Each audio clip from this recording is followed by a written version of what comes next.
And welcome back, everybody, to another live reaction here. And I'm not a coach, I'm your host, Dave Huerta. Thank you so much for joining us on this great Sunday. And we have a fun matchup for you, man. We got the 10-3 Buffalo Bills going up against the 12-1 Detroit Lions.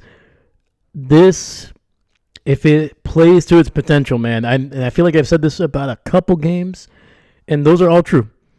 But this game, holy cow, man, we got a great offense in Buffalo. We got a very great offense in Detroit. While the Buffalo defense has not been great, especially last week, they have played well for the majority of this season. And if they can get back to what they were doing the last 2 months before last week, this could be a fun matchup, man. We know what Detroit can do. We know what they can do on defense. We know how aggressively they're going to play on offense. And the Buffalo Bills, if they can match their firepower and their intensity, this is going to be one of the best matchups of 2024. So, what has been going on around the league? We just got done, at least I just got done watching the final quarter there with the Dallas Cowboys. They looked phenomenal. And also, let me know if the audio is working. I'm using a new system here, so please let me know if it is working for you.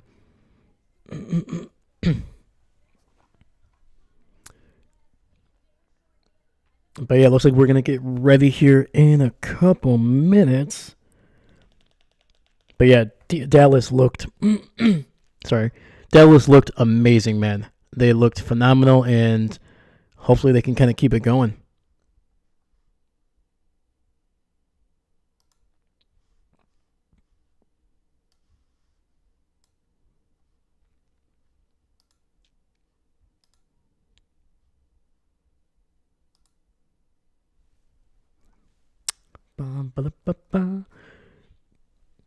All right, looks like Buffalo is going to kick it off, and Detroit is going to be starting out on offense here in the first half.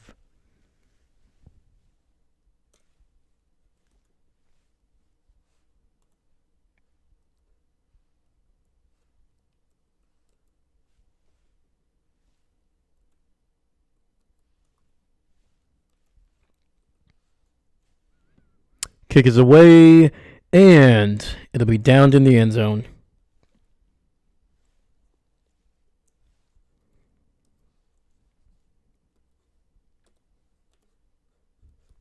So Detroit is coming off a big 34-31 victory over the Packers last week.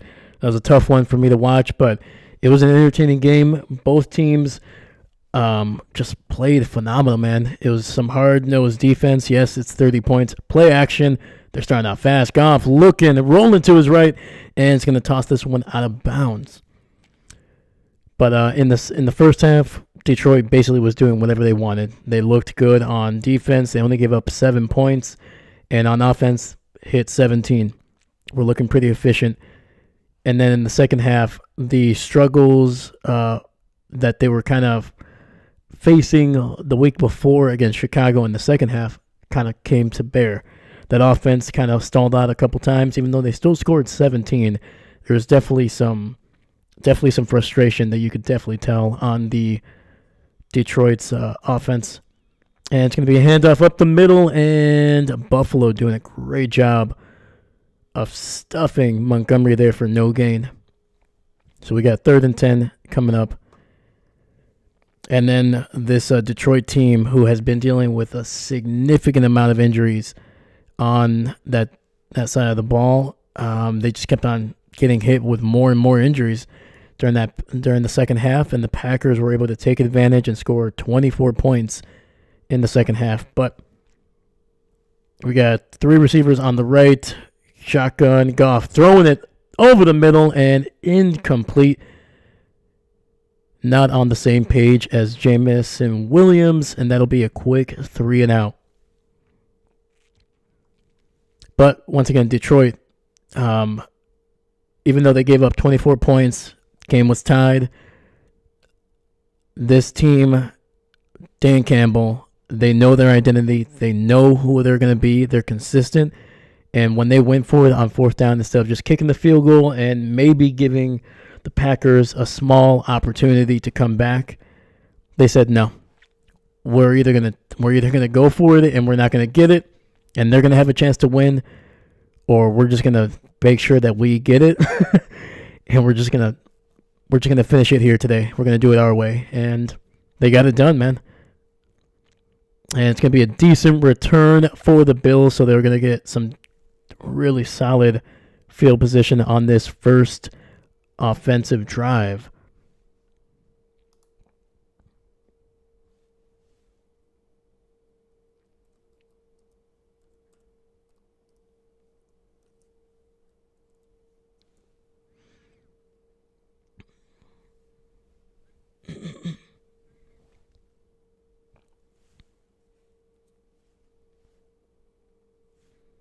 All right, we got Josh Allen in the shotgun.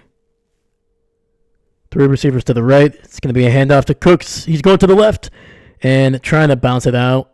And it's going to be a gain of about 5 there.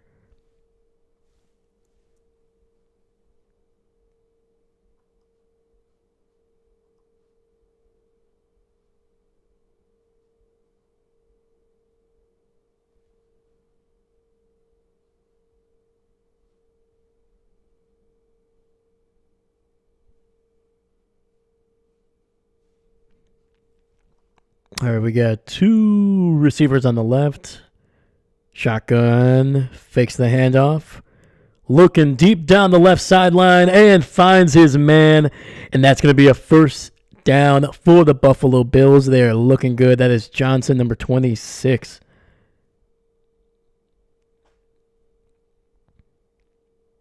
Was that just a little bit of a... Yep. Basically just a wheel route, just going right up the field, running back.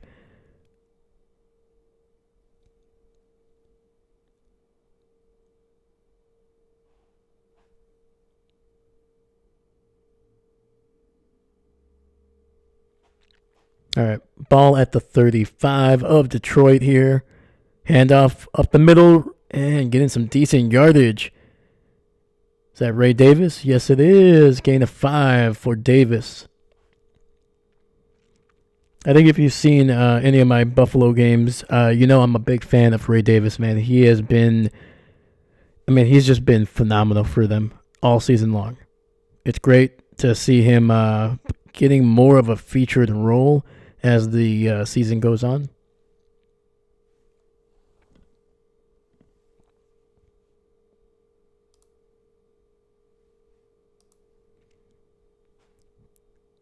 All right, we got empty set for the Bills. 3 on the left, 2 on the right. Josh looking, scrambling. It's going to run, throw it over the middle.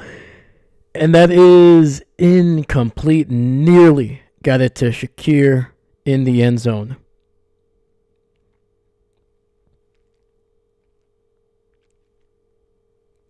That was some solid coverage by Detroit there. I think they might have gotten away with a little bit of a pull. Yes, they did.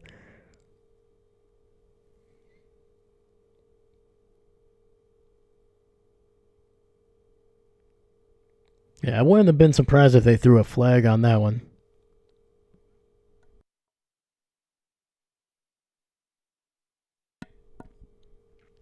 All right, 11:49 in the first. Receiver in motion, and Buffalo going to use a timeout here, trying to get things set.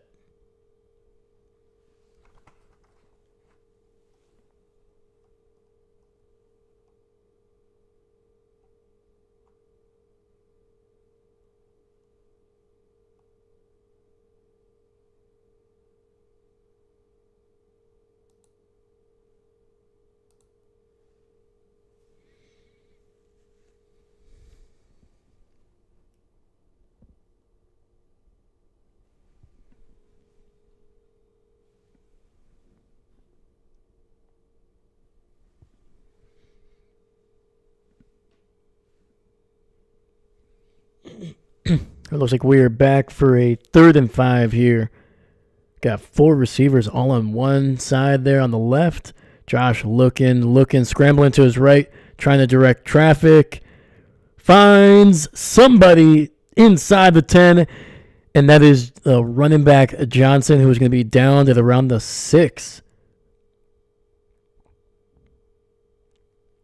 Buffalo hurrying to the line. I'm not sure if they're just trying to do high tempo for no substitutions, or if they believe that might be challenged. Nope, they take the snap, run up the middle, and Johnson able to get it inside the 1.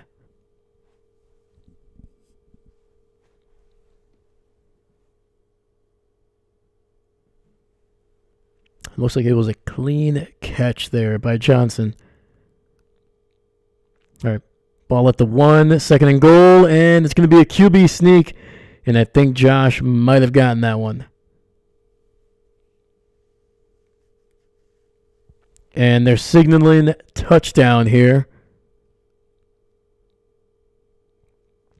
What a heck of a drive, man, by Buffalo. It was a little erratic at times, but... Oh, yeah, that's a touchdown. Josh never hit the ground. Let's see if his knee actually hit the ground, but his body for sure didn't. His upper body did not. He was surfing on top of a lion.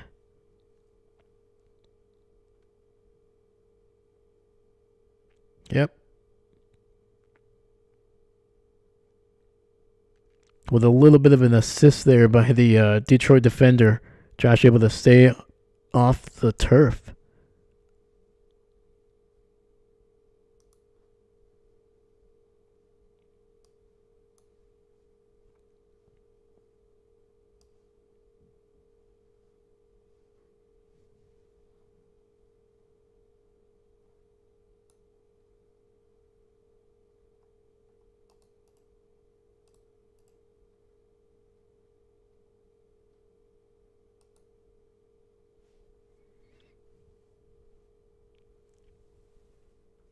And the extra point is good. And the Buffalo Bills take an early 7-0 lead over the Detroit Lions.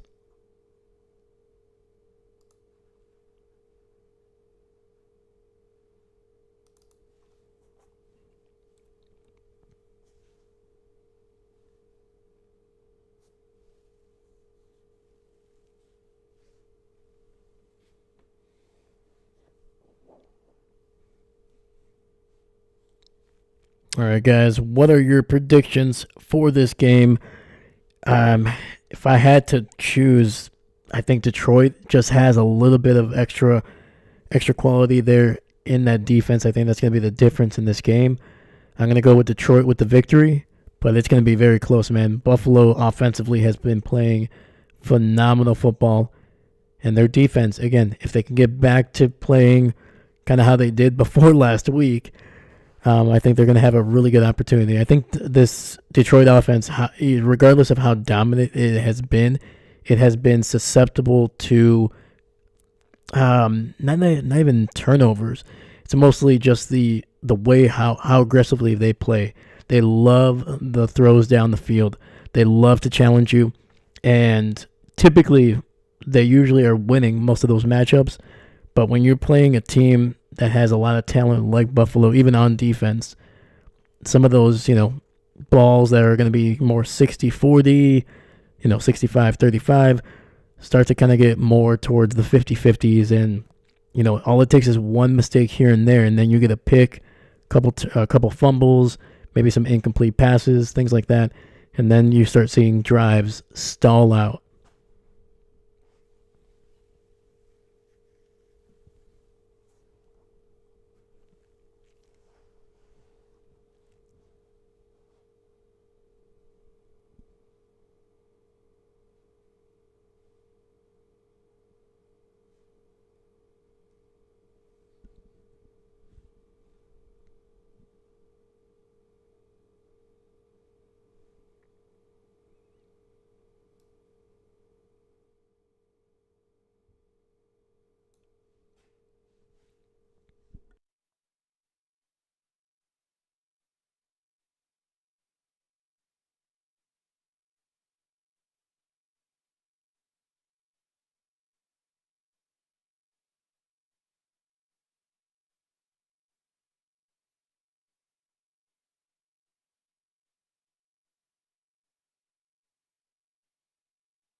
All right, the kick is away here.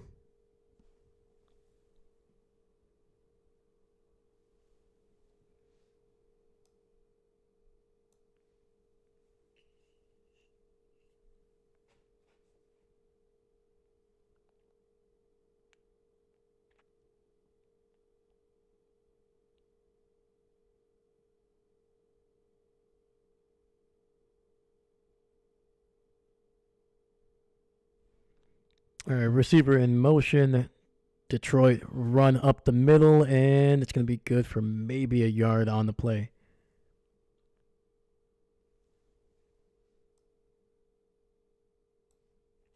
All right, man. Buffalo's defense playing a lot better here early on.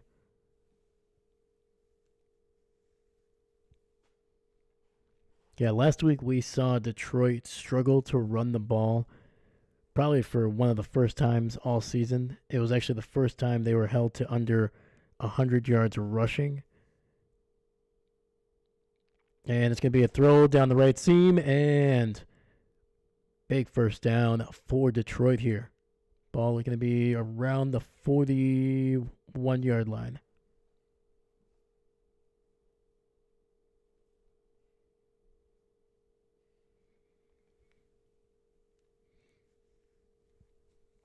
So yeah, both of these teams are averaging over 30 points a game. They are number 1 and number 2.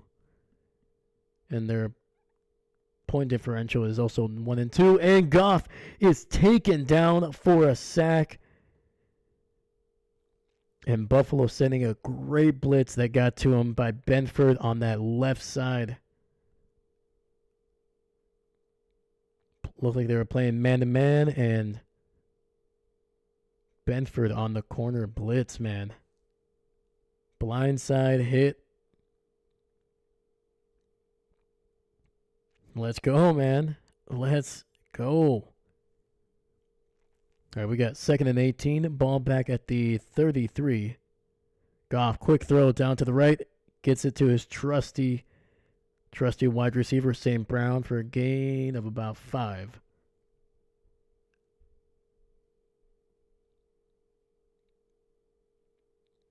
And we got 3rd and 13 coming up.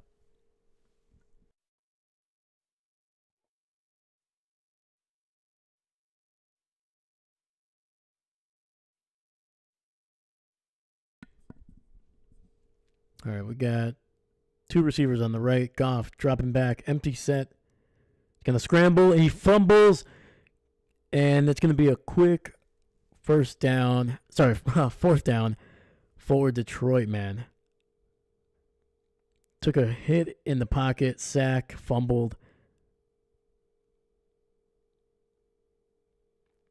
And Ed Oliver, man, with a great bull rush.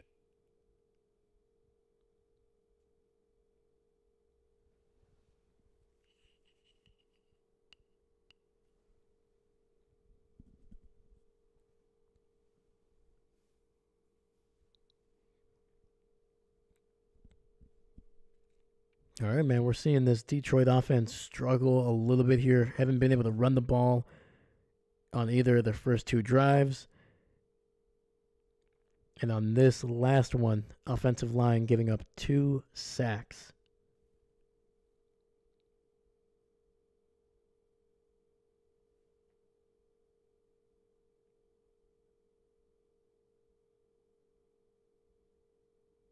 All right.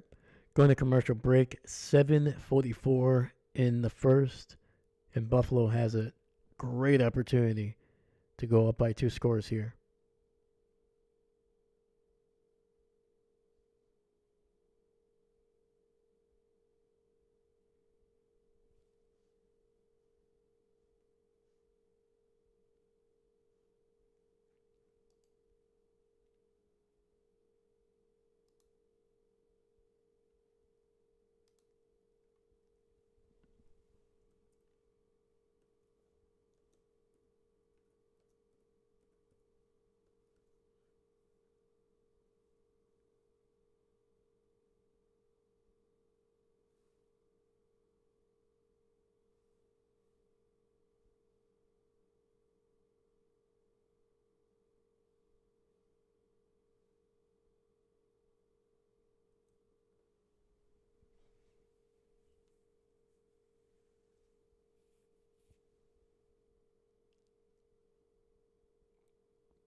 So we've been able to see the Buffalo Bills kind of move the ball on the ground for the last couple of weeks, especially. That's something that they have not been able to do consistently, even during the early parts of the season when they were still getting some victories, still trying to figure things out.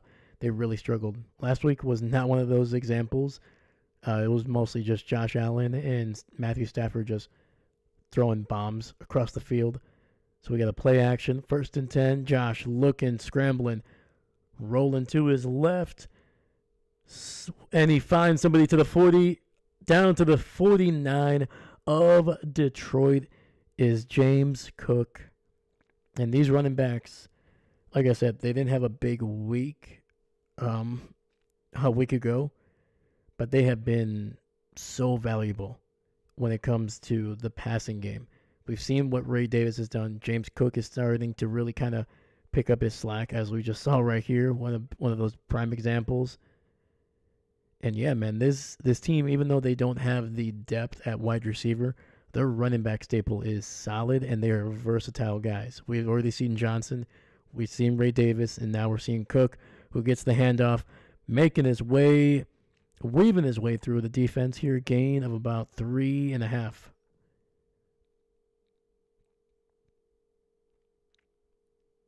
Yeah, man, Cook has been a little inconsistent when it comes to getting, just being a consistent number one back.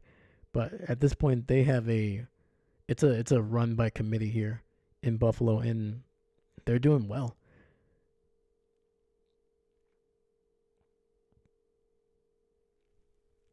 All right, we got 2nd and 7. Josh in the shotgun. Receiver in motion to the right. Takes a snap, looking, throwing it underneath, and he's got his guy Shakir for a 1st down. It's going to be a gain of about 9.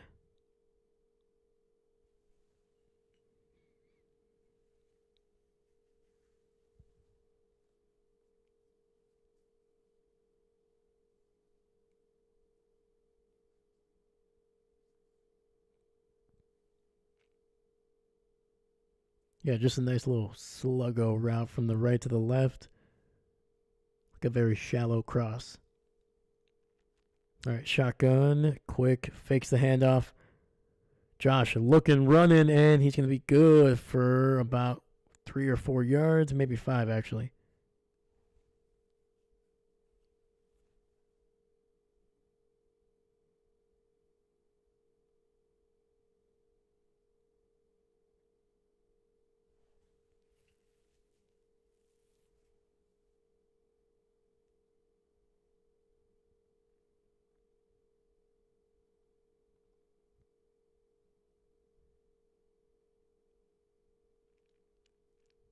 All right, 2nd and 4, ball at the 31 of Detroit.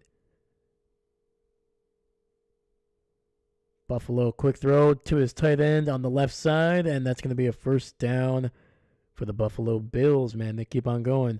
Dalton Kincaid.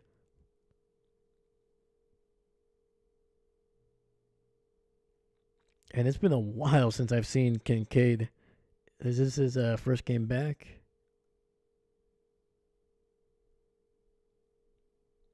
Yep, I think it is.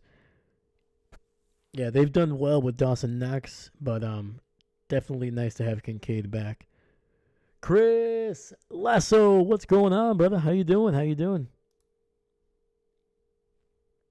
It's good to see you, man. Sorry if I missed it there for a second there. I was looking at the game. It's going to be a run to the left. Josh keeps it, and he's going to be good for about 4.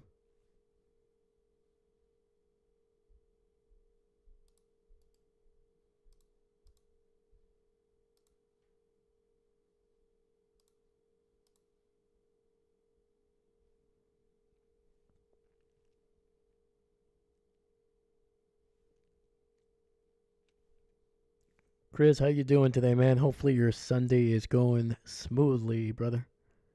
We got 2nd and 6. Handoff going to the right. Cooks finds a hole and to the 9. And that's another 1st down.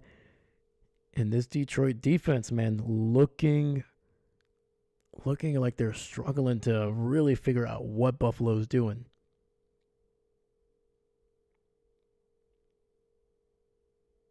Nice little counter route there, man.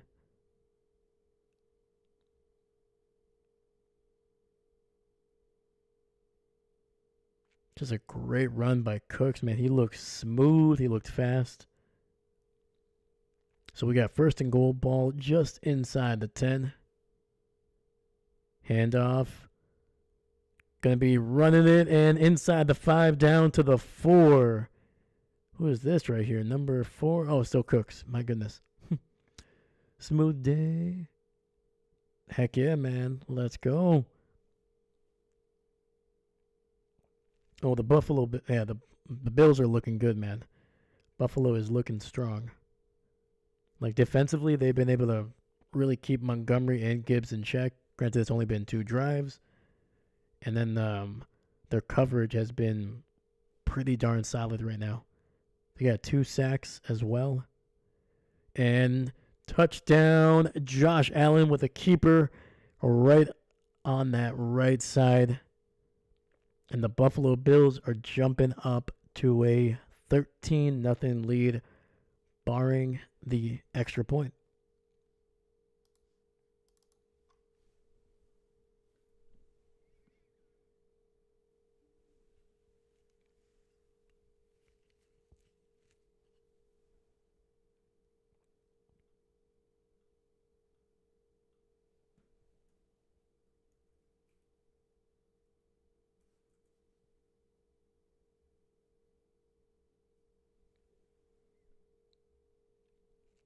Extra point is good, and we're up by 14 here, man. Holy cow. It's a 14-point game.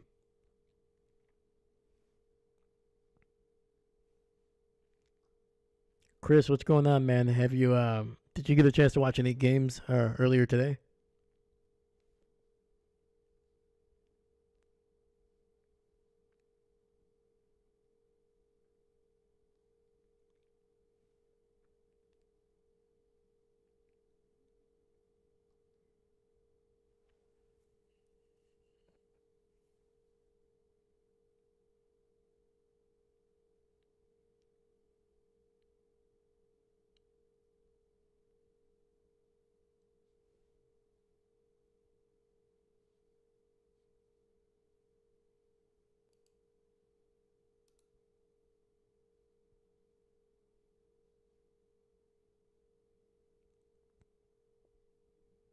Yeah, I just watched my Dolphins start prepping.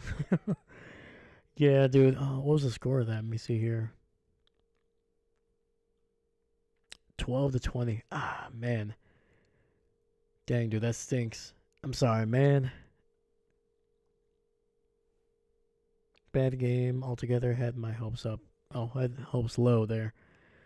Yeah, man. Especially with Houston, because I feel like with Houston, you guys had a legitimate chance to beat them because they have not looked amazing consistently throughout the year. Yeah, the Texans look a little bit uneven compared to what they were last year. They're dealing with some injuries, but still everybody is. But yeah, man. Yeah, that was a game that I was it was kind of 50-50, but if Miami could steal one, I think they would have keep it going here. Dang, dude. Well, I mean, hey, it means you're going to get a little bit of a better draft pick. Is there anything that you want the Dolphins to do in the draft? Because I feel like that defense could be needs a couple more guys in there for sure. I think the front 7 is okay. I like the talent there. I think that secondary could probably use some rejuvenation. And on top of that, I think the man, I'm trying to think. Maybe offensive lineman from Miami there.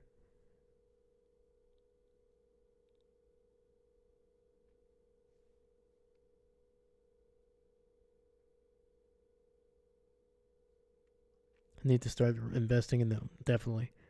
Can never go wrong with some big guys, man. Can never go wrong with the big guys.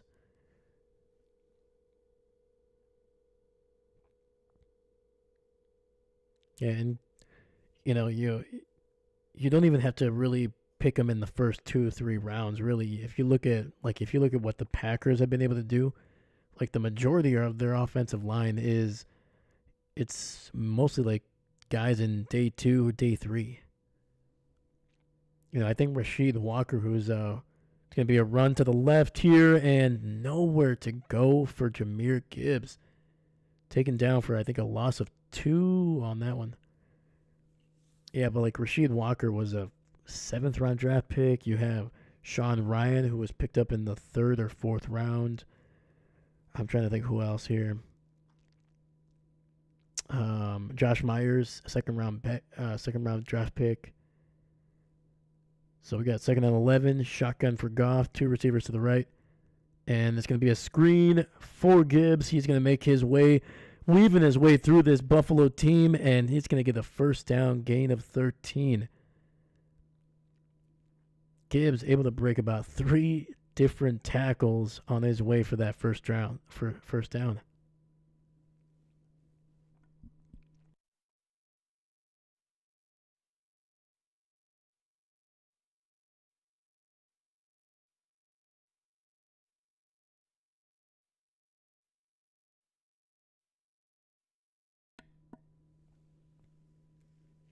All right, we got 1st and 10, ball at the 41. Handoff, Gibbs bouncing it to the left. He's going to get to the edge. He's going to get about 9 yards there. Dude, the way he accelerates, man, it's like seeing a...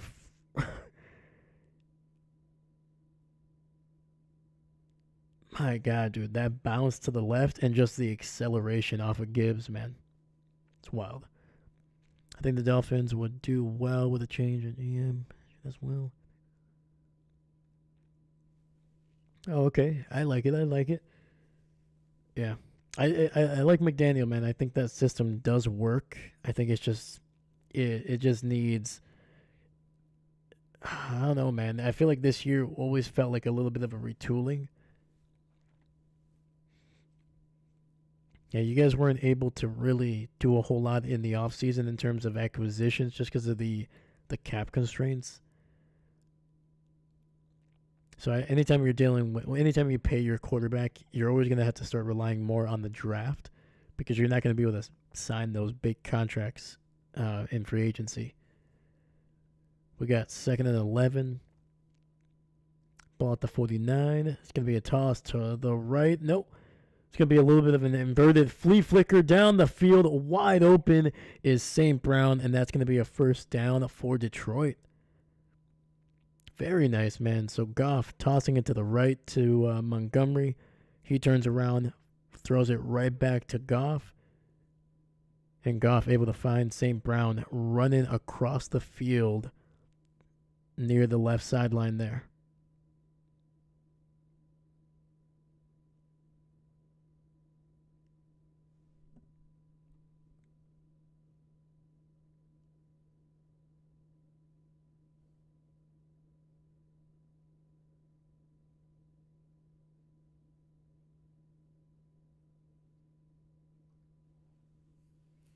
But yeah, Chris, I'm right there with you with the GM. I think it might be time to kind of freshen up. There's a lot of guys in the league right now that are just the way that they're using like the analytics as well as the raw scores in the draft, and it's nothing is ever guaranteed. The draft is still just as much of a crapshoot as it's ever been. But anytime you're getting guys with high athletic scores, the worst is going to happen is you just get a guy that's really fast, and maybe you can use him in situational times. But yeah, man, otherwise, if you can hit on the guy that's athletic, has a high score, and he's able to figure out the game, and that's when you get those, might be a little bit of a small risk, but you get those high rewards. But yeah, I'm not really sure what the philosophy in Miami is in terms of drafting. But the Packers tend to get guys that are, especially early on, they get raw players. Like you get your guys like Jordan Morgan, Jordan Love, Lucas Van Ness, guys that are not complete products by any means, but they have the tools to be potential elite players whether they have great arm strength or they're just incredibly big and fast. And granted, that's what almost every team is looking for, in this, especially in the first round. But sometimes teams are just like, hey, let's pick the guy that is going to fit our need, regardless of if he's the best player on the board.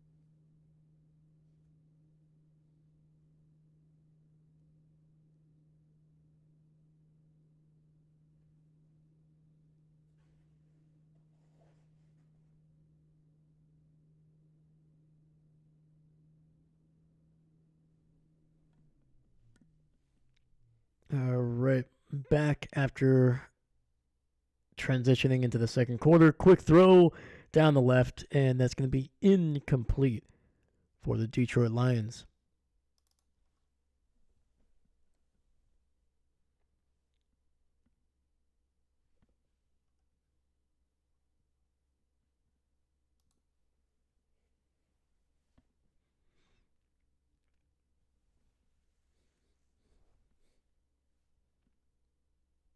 All right, we got 2nd and 10, shotgun, two backs in the backfield. Handoff, two up the middle, and is that Gibbs there? Yes, it is. He's going to get the first down, and we'll be down at around the 13. Detroit, man, moving the ball down the field. Don't know if you saw, but Grant DuBose, scary injury. Oh, no. Oh man, dude, yeah, man. Grant DuBose, man. I was so excited for the Packers to have him this year because he had a really good solid start to the preseason, and it's going to be a handoff and another gain of one here this time by Gibbs. Oh man, dude, that stinks, man.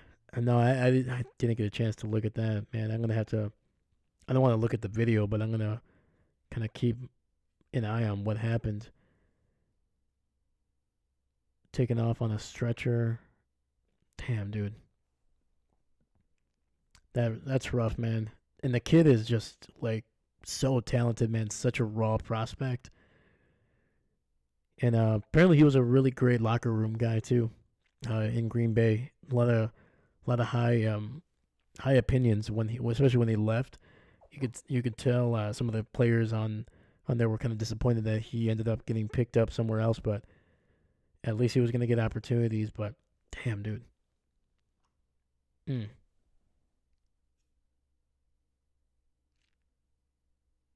Well, I'm gonna have to look at what happened here, but regardless, man, hopefully Grant can come back and just be better than ever. So, all right, we got 3rd and 9 after the incomplete pass. Empty set for Detroit, looking down the field. Goff gonna run, finds his man, and that's gonna be a touchdown for the Detroit Lions. And Patrick with a touchdown. Tim Patrick, man, he has been coming on as of late.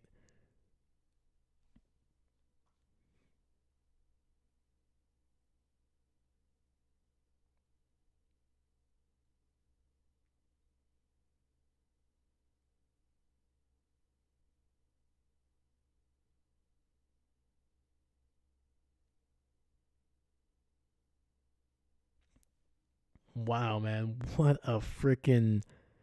That was a good catch, but an even better effort by Tim Patrick there. Extra point is up, and it is right down the middle.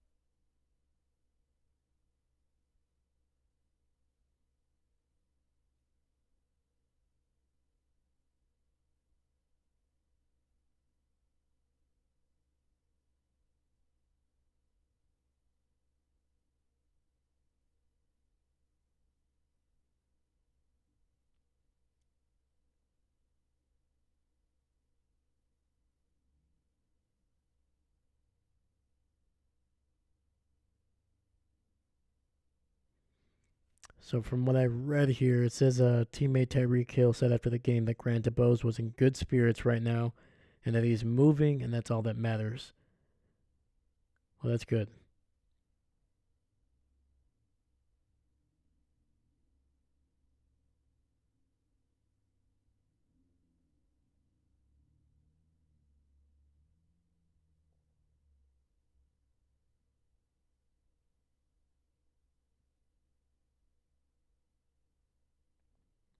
Dang, dude. Hopefully DuBose, hopefully it was just precautionary for everything. Hopefully he's all right.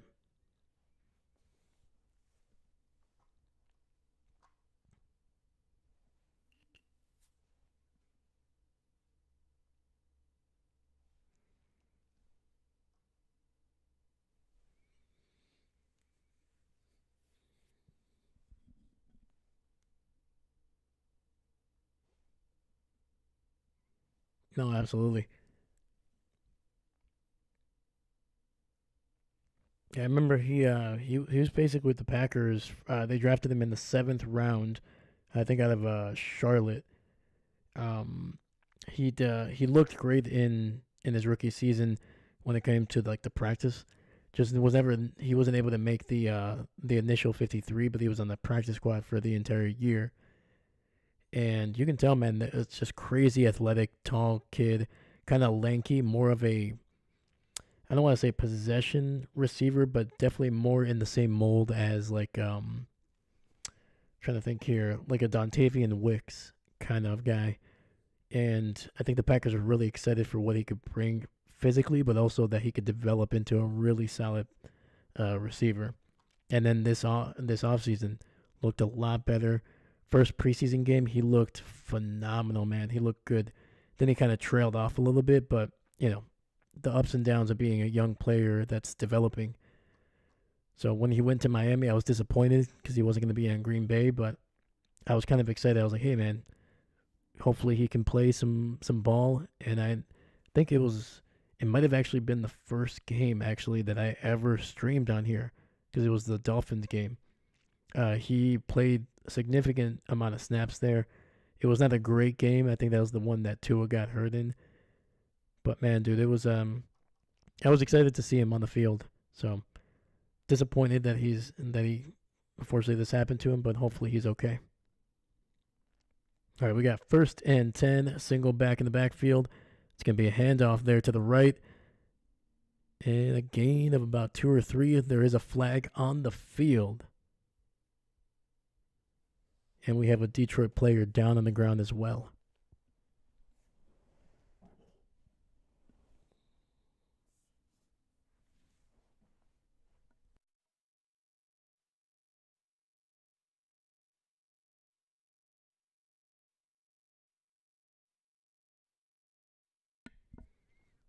And that's going to be a hold on the Buffalo Bills.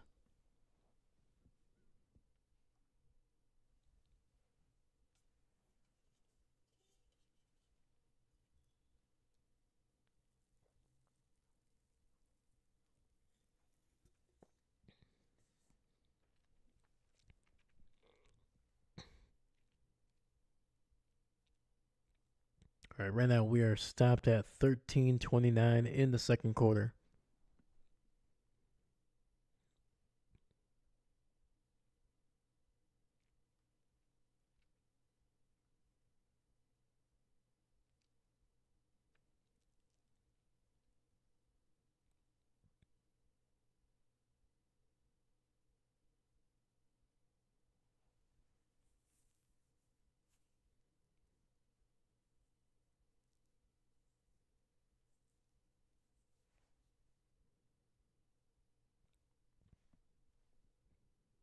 All right, we got first and 20 back at the 20 for the Bills after the holding call.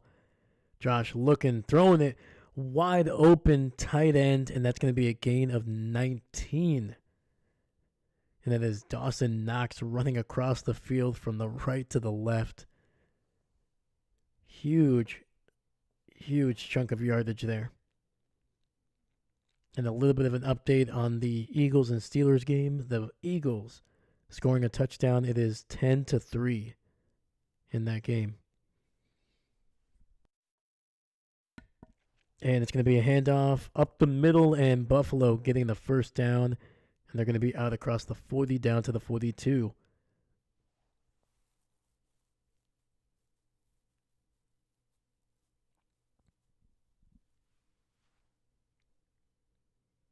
But yeah, last week, Josh Allen, 3 touchdown throws, 3 rushing touchdowns, and what was close to 350 yards through the air, had 82 yards rushing. I mean, the guy did it basically all. So 1st and 10, ball at the 41. Josh looking, dropping back, dumping it underneath to his tight end, and that's going to be a gain of 4.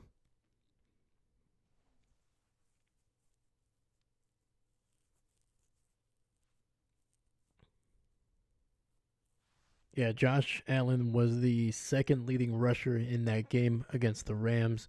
The leading rusher ended up being Kyren Williams with 87, but it took him nearly, I think, 30 carries to get to that 87. Josh was able to do it in 10. So we have 2nd and 6, receiver in motion. It's going to be a handoff up the middle, and Cooks barreling through for a gain of about 3, maybe 4.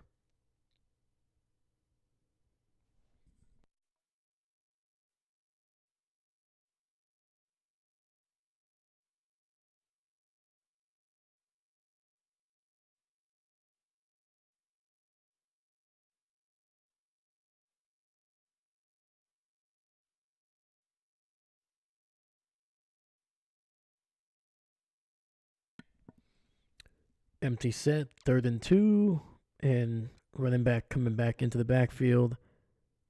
Receiver in motion, Josh looking, has time, throw over the middle, and ball is tipped and nearly caught, actually. So we got 4th and 2. So if all right, they're at the basically the 50-yard line, 4th and 2. Got one of the best quarterbacks in the NFL playing at a high level.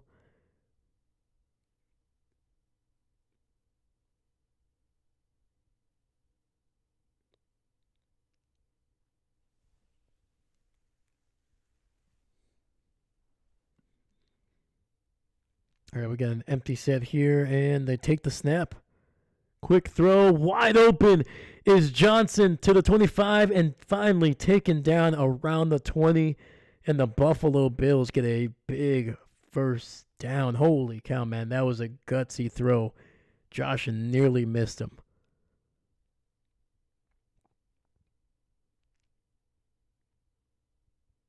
Got Johnson, the running back, split out in the slot there to the right. And then just went around. Oh, beautiful little. It was like basically he was running a little bit of basically a wheel route, but he used his other receivers there as kind of like a rub route. And handoff up the middle, spinning his way down to the 14, and I believe that is Ray Davis. It is.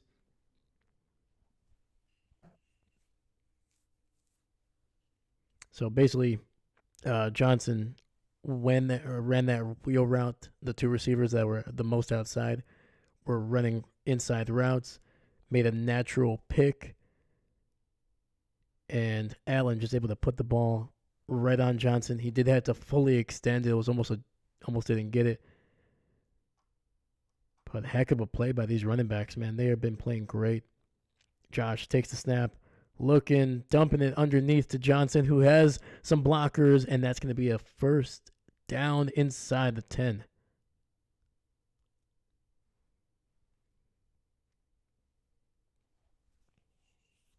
Dude, Buffalo, man, they are playing well offensively.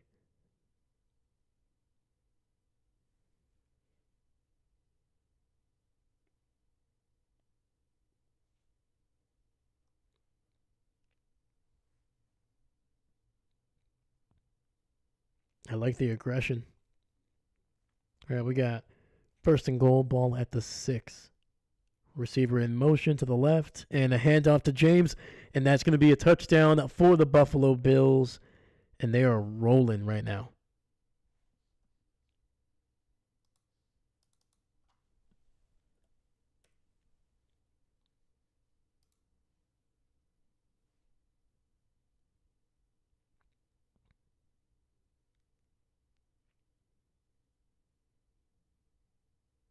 Nice little option play there. Defensive end crashed down under inside, trying to make sure that that Josh Allen didn't just scramble for another touchdown, and Cook's able to take that one to the outside there on the left.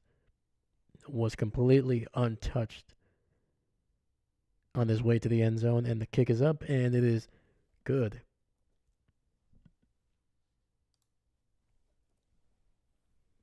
Buffalo Bills, man, 21-7 here in the second quarter.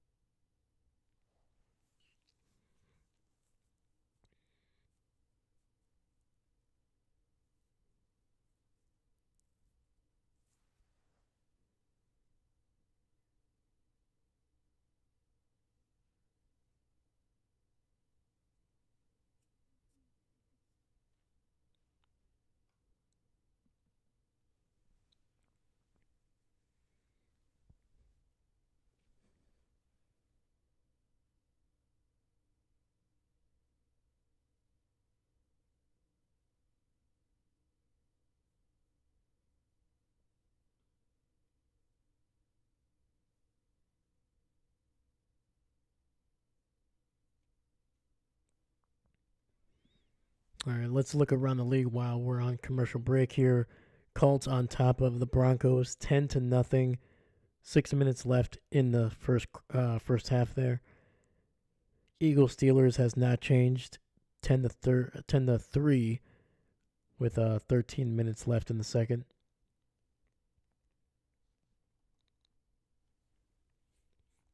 Cardinals leading the Patriots 10-0 with about 9 minutes left in the second. And the Buccaneers and the Chargers, man, that's a game right now. Buccaneers 10, Chargers just scored a touchdown, and it is now 17-10.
And with the 30-14 loss to the Cowboys, the Carolina Panthers have officially been eliminated from the playoffs. C-Strum, what's going on? Howdy to you, sir. How are you doing, man? And look at that, man. I said Cowboys, and C-Strum appeared, man. It's like clockwork. But hey, man, how you doing, buddy? Congrats on your team getting a big victory. I know you're looking for the draft picks. I get it. But hey, man, it's always got to feel good for the team to win. All right, single back in the backfield. Goff fakes the handoff. Looking, rolling, and finds a wide open Jameson Williams down the left sidelines. That's going to be a first down for Detroit. Oh, boy.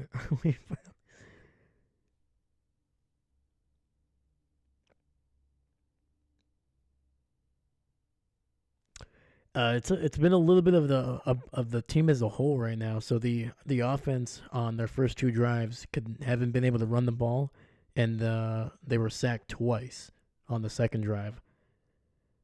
It's gonna be a handoff up the middle here, and gonna be a gain of about 3. And then defensively, the Bills have just been just constant, man. They've been able to run the ball, been able to throw the ball. So I think definitely the defense is not helping, but the offense has not started out quick for Detroit.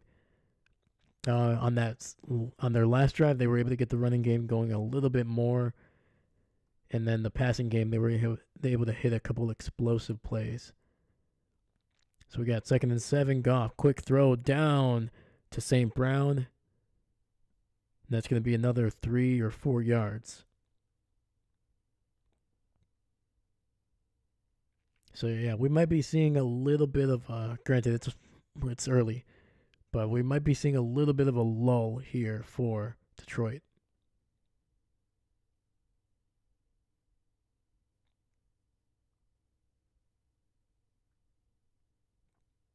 All right, we got 3rd and 4, 2-by-2 formation. Goff in the shotgun, running back to his left. Tight end in motion, and gonna be taken down for no gain is Montgomery. And that's gonna bring up a 4th and 4.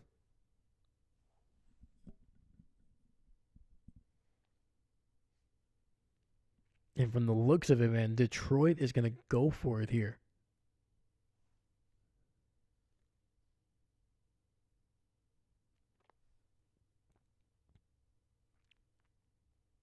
All right, we got 3 receivers on the left. Goff looking over the middle, finds St. Brown down to the 30, 25. He's fighting for it. And the Detroit Lions, man, keep it going.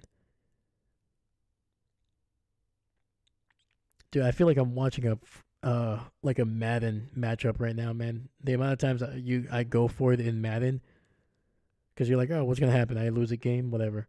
But in real life, man, the risks are so high. But man, dude, both of these teams, man, they're playing aggressively, going forward on 4th down early. I love it. All right, we got about 5 minutes left in the second quarter. Detroit in the eye, single receiver to the right. Handoff to the left, and Gibbs taken down after a half a gain of a yard. Honestly, I've rationalized that we're roughly back now, which is fine. So that's fair, especially yeah, like I said, man. The Cowboys have, I think they have talent almost everywhere on that team. It's just about, I think, 1, finding a little bit more depth, and 2, might be just coaching. Might be the big issue. And Detroit throwing it down the right sideline, and incomplete. Goff just missing his guy there. I think that was Tim Patrick, yeah. I'm sure we can use.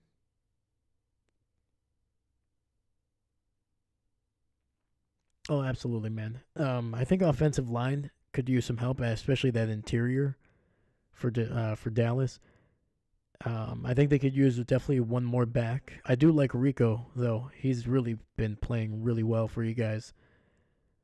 And Goff able to avoid the pressure. He's going to run to the left, and that's a 1st down for Jared Goff, man. But yeah, like I said, I like Uncle Rico over there in Dallas, man. I think he's a really good back. Whether he can be your featured back, I don't know, but I think, what is it, 3 consecutive games now with 100 yards? It's pretty darn good. But I think you always need a Robin to your Batman. Let me see here. Receiver, you could use a little bit more depth there, but you can always kind of find those guys anywhere. It's going to be a handoff to the left. Gibbs able to break a tackle, gets inside the 10, and that's going to be a nice gain.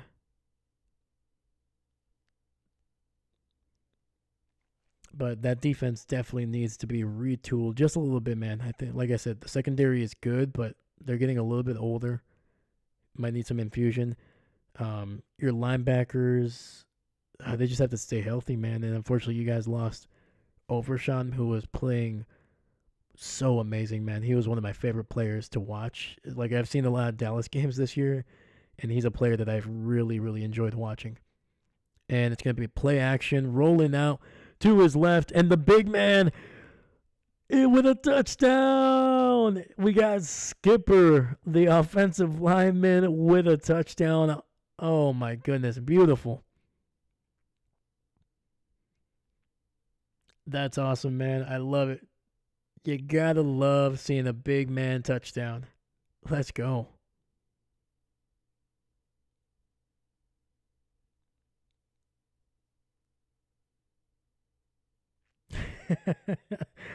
The big man almost didn't get there, man, but he was able to lower his shoulder and buy himself an extra half a yard there. That's awesome. All right, we got the extra point coming up. Kick is up, and ooh, that was a little wonky, but it's good.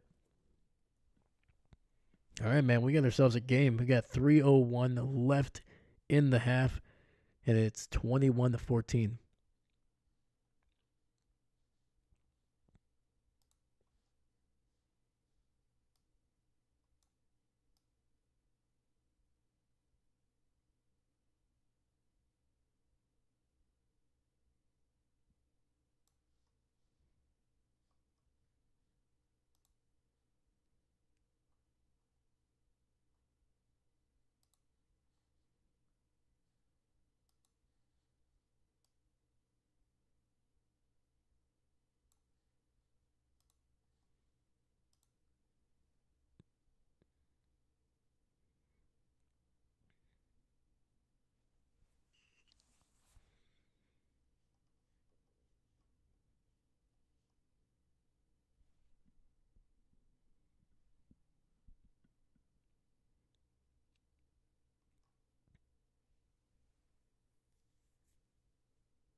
But yeah, man, this game is. I knew this game was gonna be entertaining, but man, dude, it's been really interesting to see how these teams play each other. They've been aggressive, and they're finding like different ways, man. They're getting running backs involved. We just saw an offensive lineman score a touchdown. We've seen their quarterbacks run for first downs and touchdowns. I mean, whew, there may not be a whole lot of defense apparently in this game.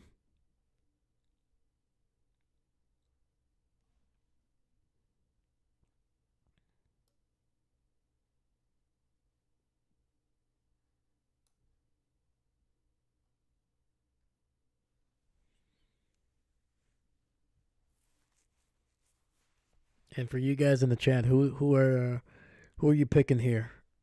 You got Buffalo or you got Detroit? Like I said earlier in this game, I feel like Detroit's gonna come away with a victory. But let me know. Let me know what you think.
All good, man. All good.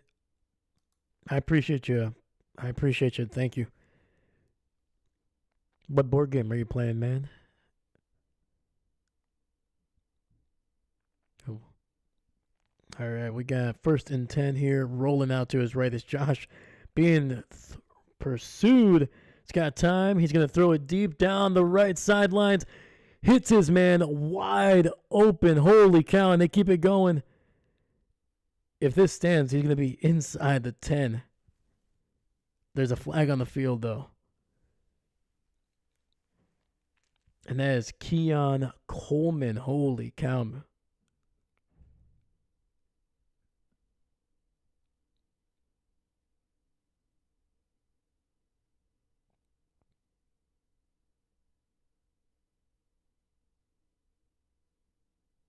That was a 64-yard pass if it stands.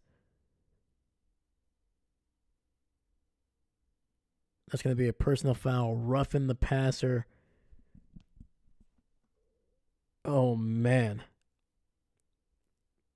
Ooh.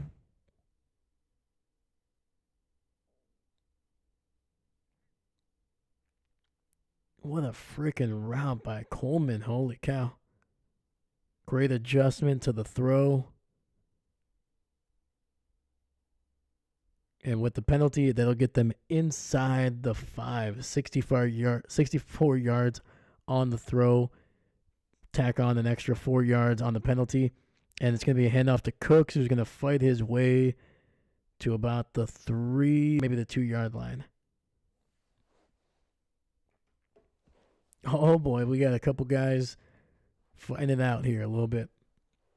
We got Brian Branch, and is that the former Dolphin there?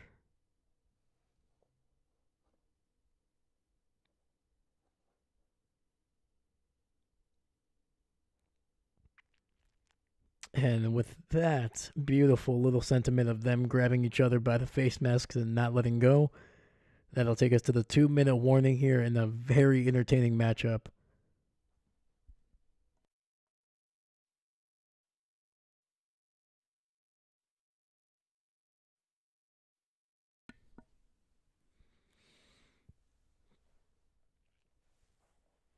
So, a crazy throw by Josh. They would have tack on an extra couple yards there with the penalty. But man, dude, Josh is playing at an extremely, extremely high level.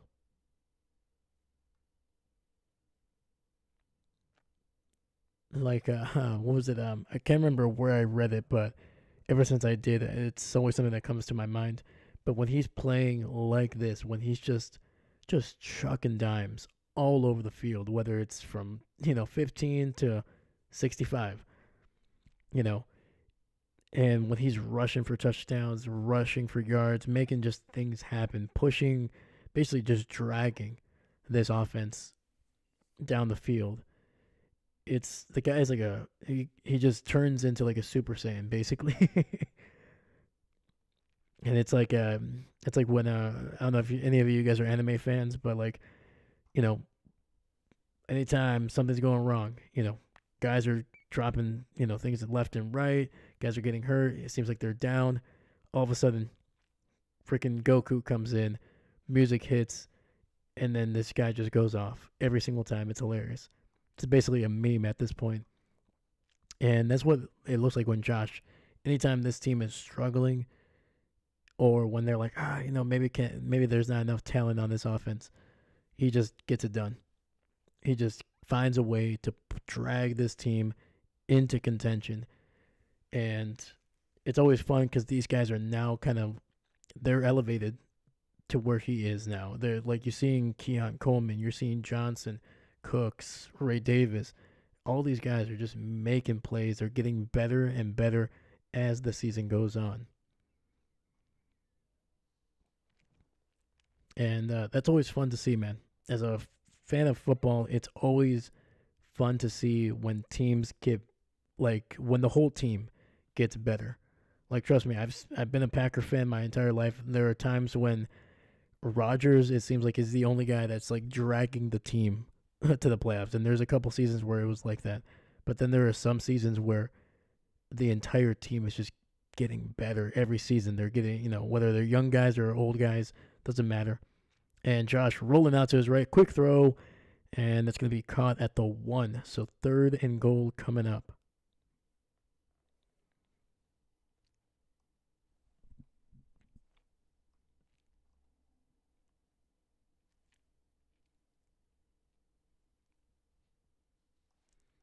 And I think Detroit just used a timeout here.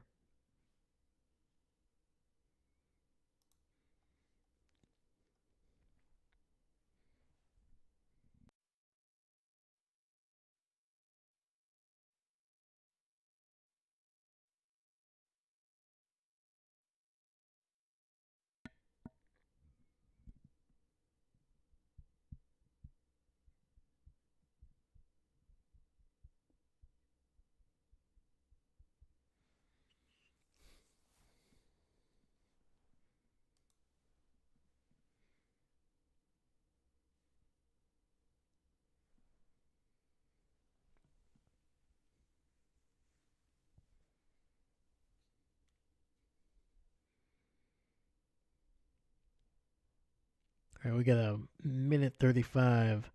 Sorry, 34. A minute 53 left in this game, in this half. And it's going to be a quick throw and incomplete. I think it's going to be on Detroit here. They were trying to jump the snap.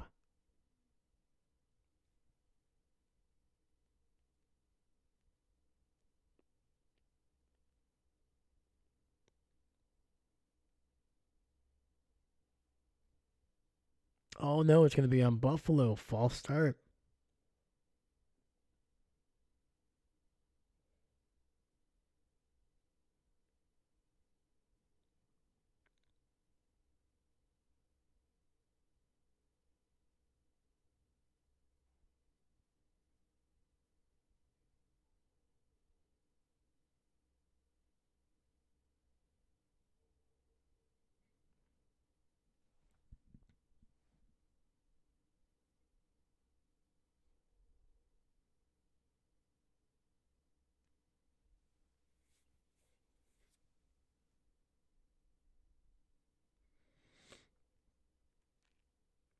All right, 3rd and goal here. Ball back at the 6 after the penalty.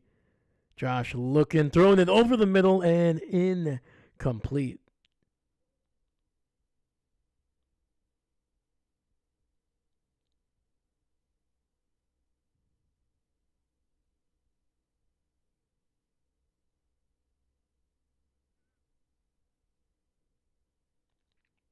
Oh man, great coverage by Brian Branch.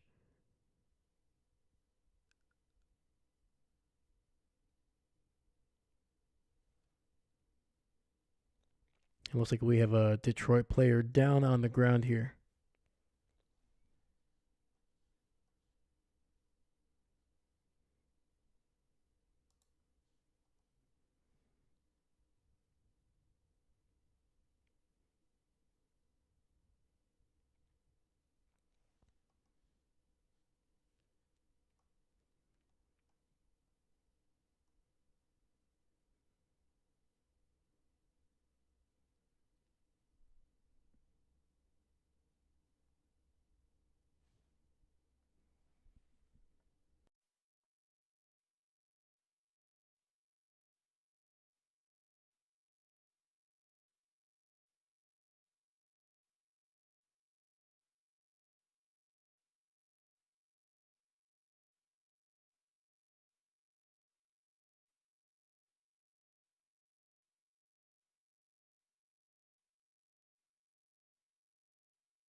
So with it being 4th down, I'm assuming Buffalo's going to be okay with just kicking the field goal, trying to go up by 10.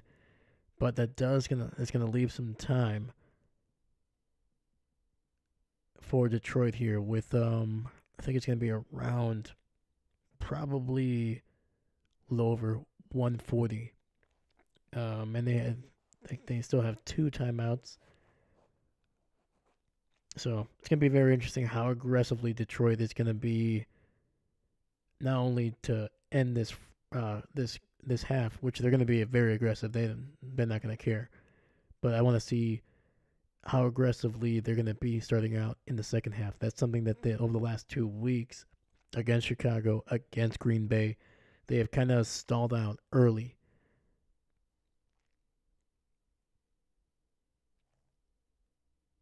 Oh no, man, we got looks like we have a.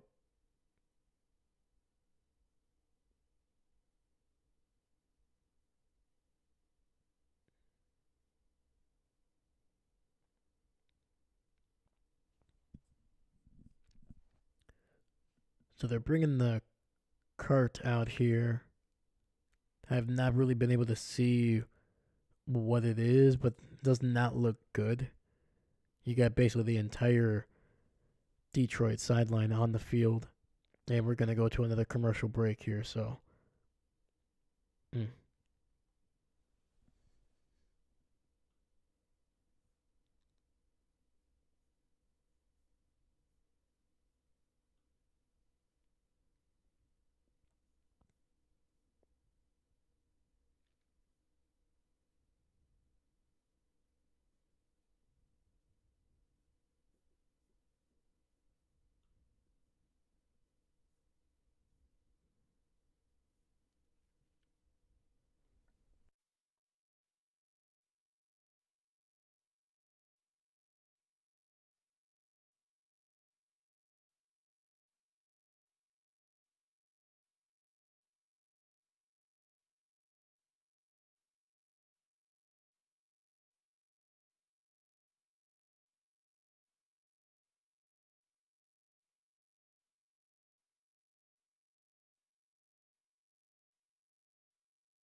So it looks like the injured player is Khalil Dorsey, fourth-year guy out of Northern Arizona.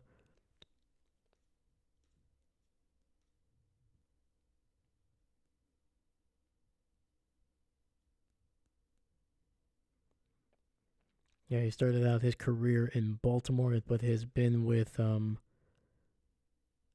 Detroit over the last 2 years.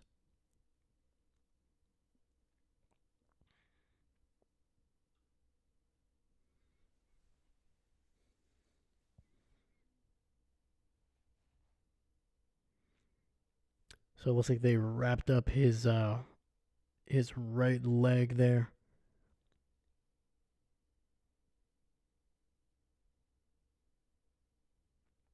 And the field goal is no good. A 24-yarder by Bass is no good.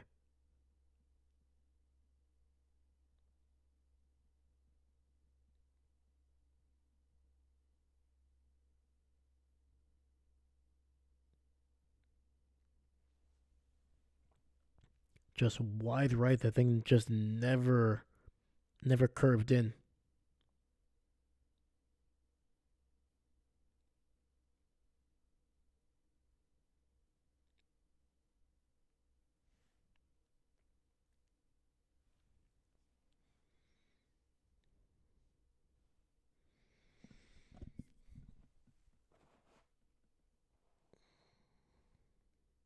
All right, Detroit's going to get the ball at the 21:43 left in the half, and they only have 1 timeout.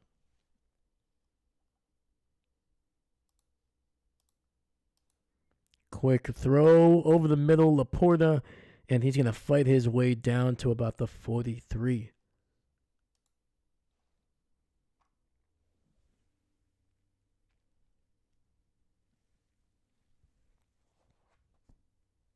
All right, man. Starting to feel a little bit of a momentum shift.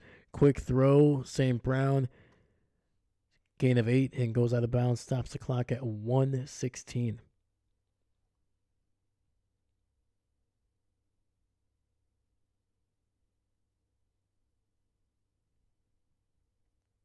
All right, it'll be 2nd and 2, ball at around the 50.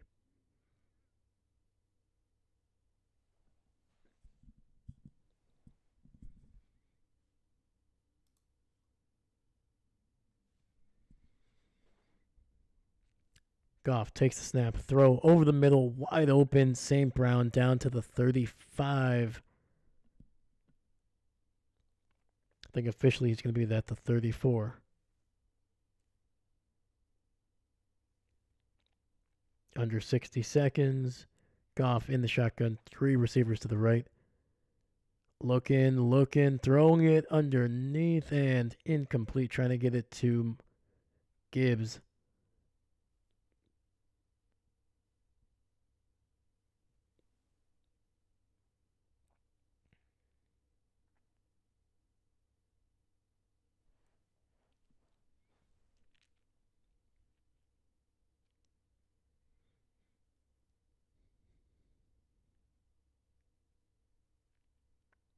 All right, Gibbs in the backfield. Goff in the shotgun. Single receiver to the left. Quick throw underneath, and that's going to be incomplete. St. Brown unable to hold on to that one after taking an absolute shot.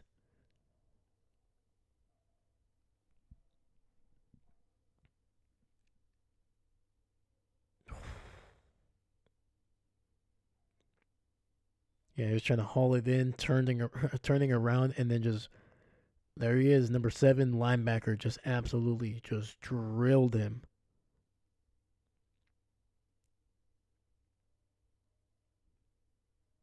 All right, 3rd and 10, ball at the 34, 46 seconds left. 3 receivers on the right, Goff in the shotgun. Blitz over the middle and incomplete, trying to get it to St. Brown, who just drops the pass.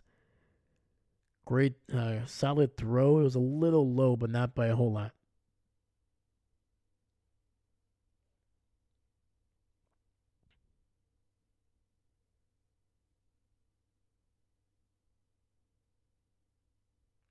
Great blitz there.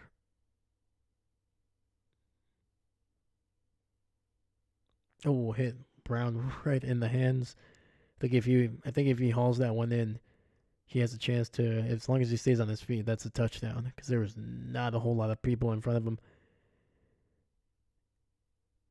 And what is going on with these kickers, man? That thing was so wide. I'm pretty sure it was wide by about 25 yards. Oh, not a great hold.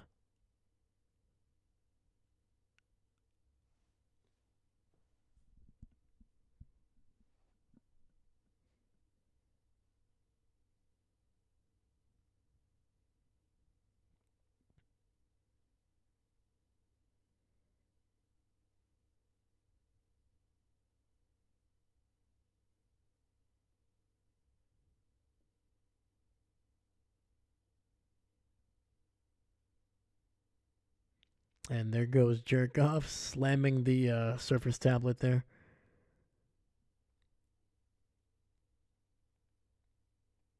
Well, I don't know what it is about like a phone or like a like a tablet, man, but it makes us want to just break something apparently.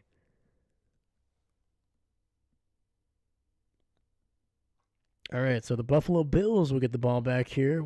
1st and 10, ball at the 42. And they have 2 timeouts, 36 seconds to get into field goal range. And Josh nearly sacked, going to throw it away.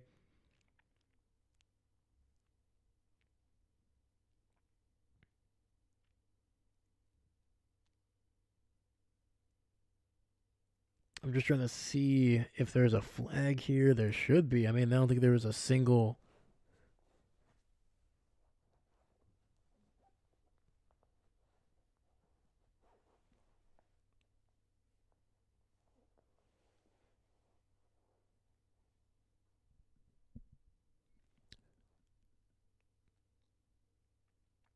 Sorry, there's a little bit of a delay here when it comes to just having a discussion whether the flag should be there. I think it is. I didn't see a single Bills player.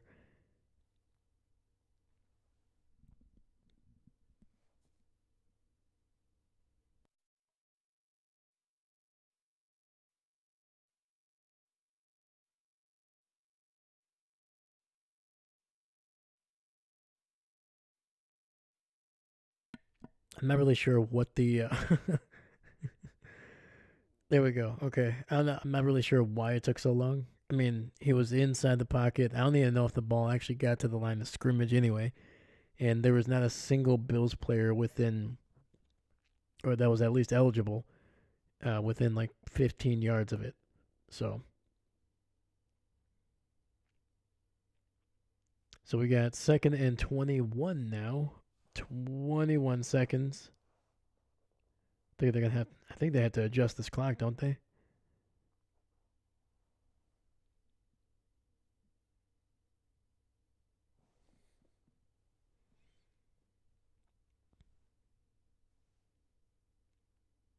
Okay, there we go. And Kincaid with a nice catch over the middle. It's going to be a decent gain. And the Bills will use their second timeout here.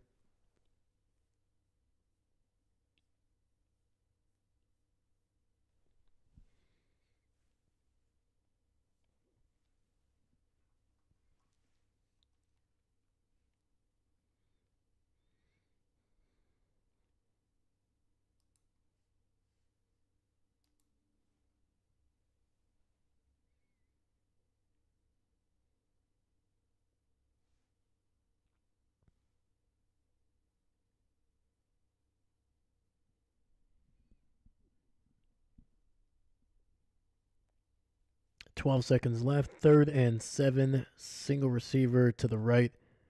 Quick throw and gets it to Shakir.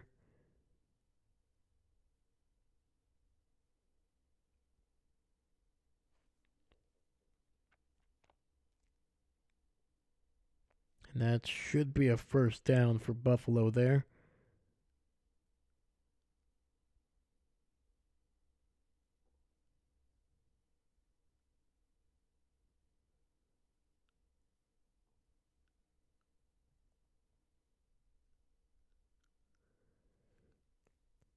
And even if they get this is only going to be at the 48, so they would need at least another anywhere between 5 to 10 yards to make it a realistic kick. So they put 1 second back on the clock, 8 seconds.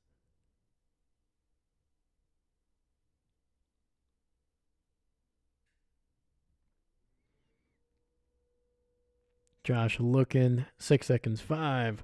Quick throw and incomplete.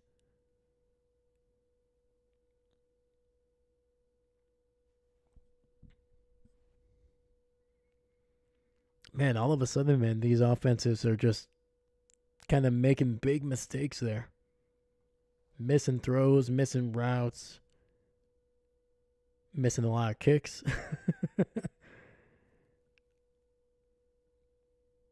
All right, they got the ball at the 48, so it looks like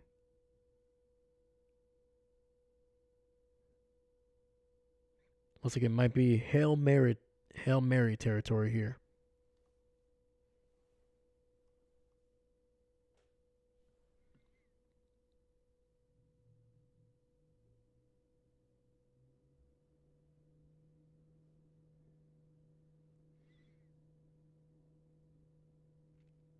All right, we got 2 seconds, empty set.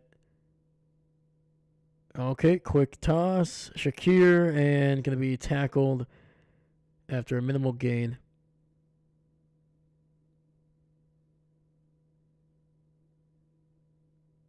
Oh, we got a little something on the sidelines here. We got a little something on the sidelines. All right, they're breaking it up. All right, we're at halftime. And this, sorry,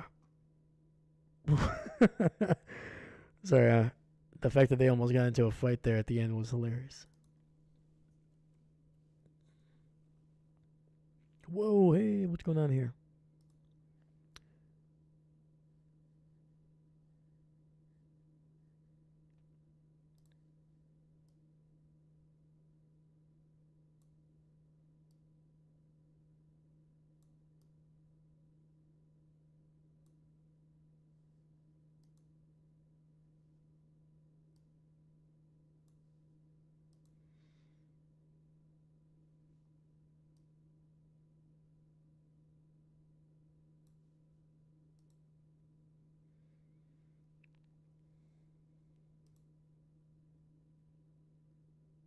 There we go. All right. Anyway, very crazy matchup here. 21-14. Buffalo on top. They do get the ball to start the second half.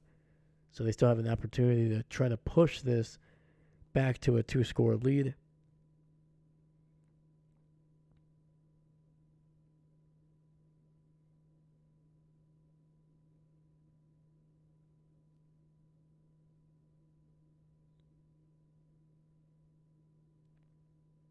Yeah, but those last 2.5 minutes were just wild, man. That throw.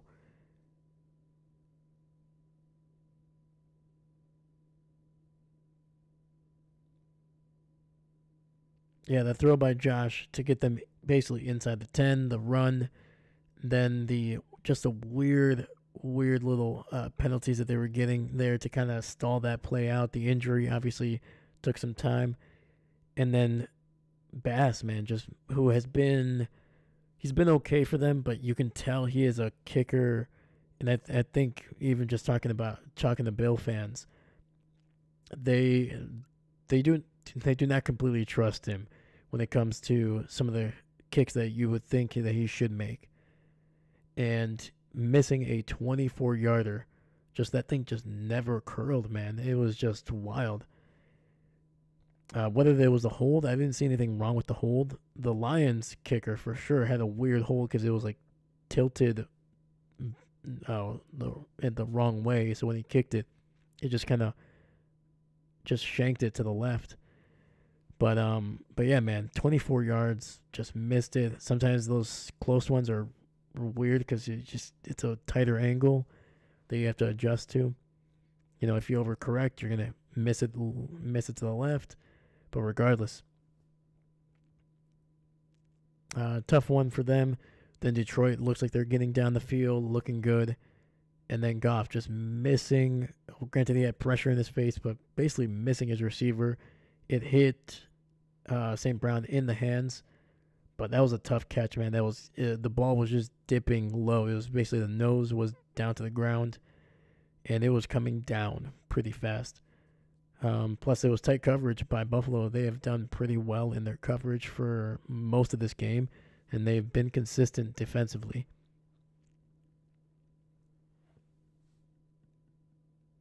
And, yeah, man, just a wild finish. Both offenses just not really getting things going. Penalties making it a little bit more difficult. I think that especially that last drive by Buffalo, they had a great opportunity to kind of make up for the missed field goal. But then on the very first play, Josh just not getting the ball out early enough. I know he's trying to buy time, but man, you gotta throw that one away a lot quicker. Don't do it when you're wrapped up and you have really no opportunity to like find somebody legitimate to be able to get the ball away. So that was a tough one, but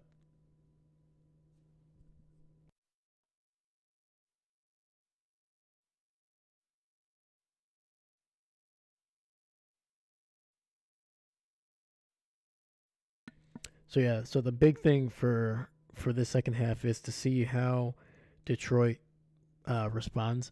They over the last 2 weeks they have gone they've kind of gone at a little bit of a slower rate, especially defensively. They seem to be giving up a lot more points.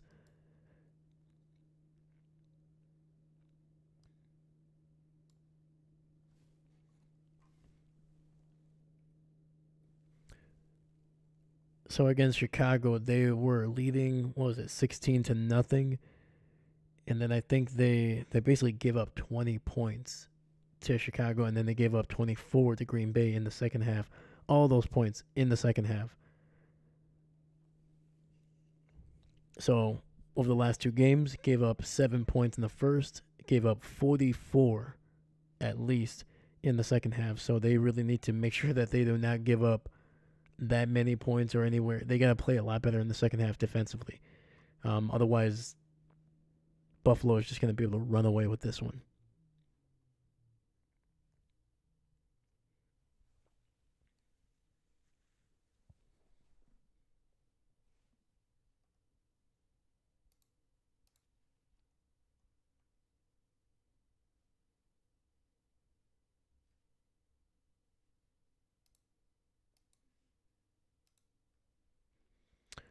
And then for Buffalo, they just got to be able to continue to play more effectively in the passing game. They got to get rid of these penalties. That's really what's been able to take some points off the board. When they missed the field goal, there's a penalty that pushed them back from basically the 1 all the way down back to the 6. Took away any opportunity to try to go for it on 4th down. And then on the last one, on that last drive, I talked about it. The intentional grounding penalty on Josh. They had the ball at the 42, man. Even if you only get, 10 yards, you get 1 first down. All of a sudden, you have the likelihood of you being able to at least attempt a field goal is going to be very solid. So, intentional grounding, you lose 10 yards, you lose a down, makes it a lot more difficult.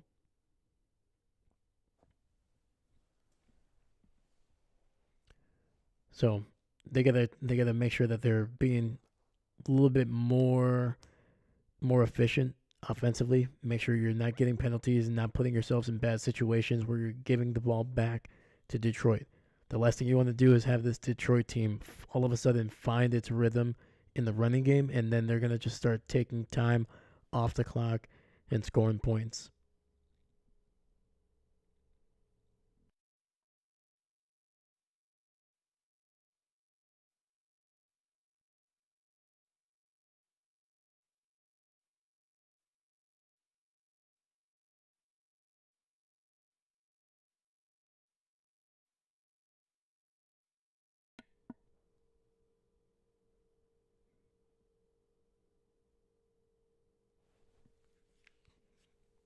So those are the things that each team has to really work on and improve in the second half.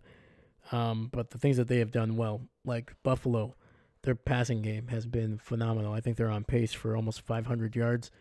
Will they get that? Probably not.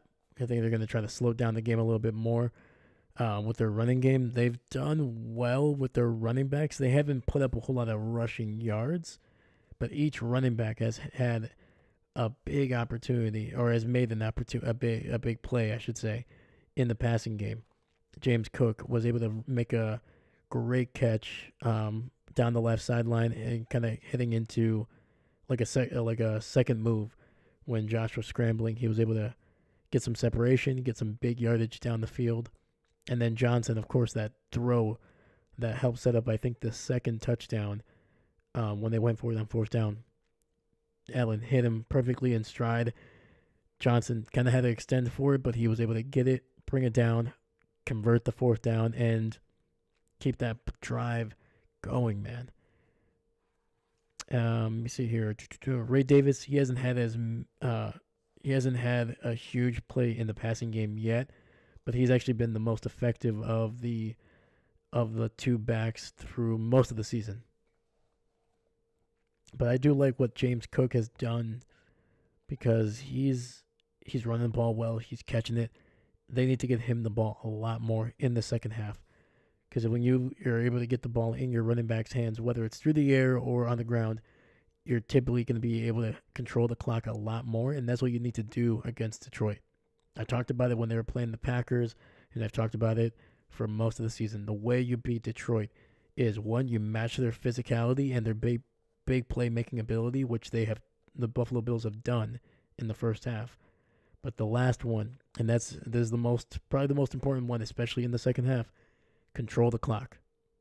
Detroit against Green Bay controlled 36 minutes of that game. A good chunk of it was in the first half, but they were able to control the last 5.5 minutes of the fourth quarter, and that's what ended up, being able to salt the game away. Never gave Green Bay the ball back ever after that. And then against Detroit, and then against Chicago, they weren't able to really control the game for the most part, but they had that one touchdown drive that took about, I think it was like 7.5 minutes off the clock. And once again, keep Detroit off the field, control the clock. And right now you have a lead, and you have an opportunity to make it into two possessions before they even get the ball back again in the second half. So, and then for Detroit, what they have to do is be more consistent on offense. I think they're letting, you can tell Goff and his receivers may not be on the same page today because they've missed a couple throws where it looks like it's the throw is to the right, the receiver's to the left. That throw to St. Brown, you can clearly tell Goff was unhappy with either the route or just something, or maybe the fact that St. Brown just couldn't catch it. He was clearly more frustrated about something else besides just not getting the first down. Luckily, they haven't been penalized too often, but the running game has not been there for Detroit in this game. And if I think if they can start running the ball a little bit more with Montgomery, with Gibbs, I think you're going to start seeing Detroit get back into the lead and potentially, take this one late.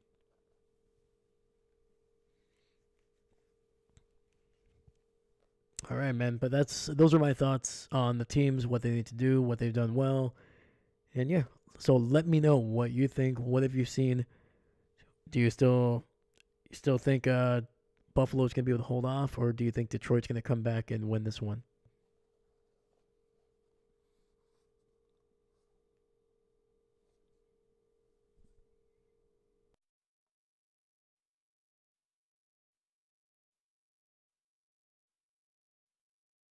All right, before the second half starts, I'm going to grab something to drink. You want something? All right, I'll surprise you.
All right, we are back, and Detroit's going to kick it off here.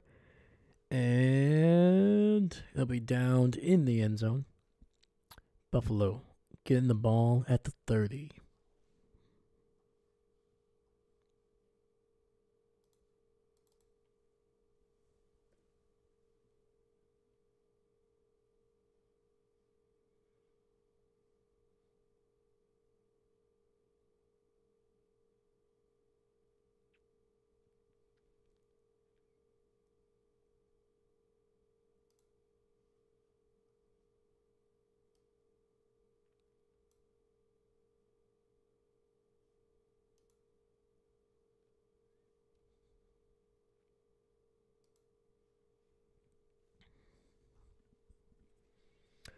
All right, we got 1st and 10 for Buffalo here at the 30-yard line.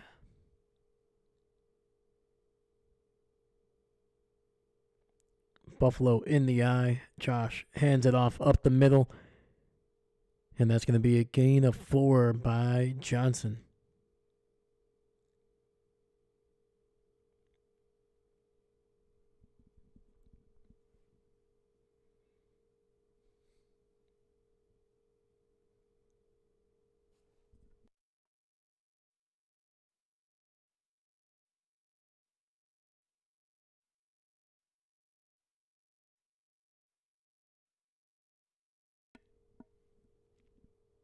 All right, we got 2nd and 6, 3 receivers on the right side. Josh in the shotgun. Looking, rolling out to his right. Finding somebody, and that is going to be Johnson for a first down out across the 50 down to the 47. But there is a flag on the field.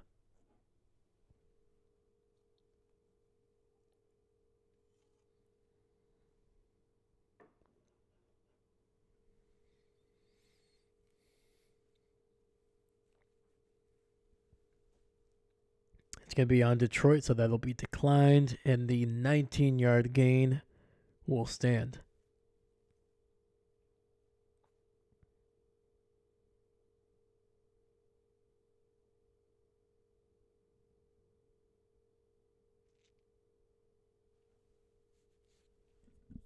All right, we got 1st and 10, ball at the 47, hand off to Cooks, who bounces it inside, and he's going to be down at around the 40, maybe the 41.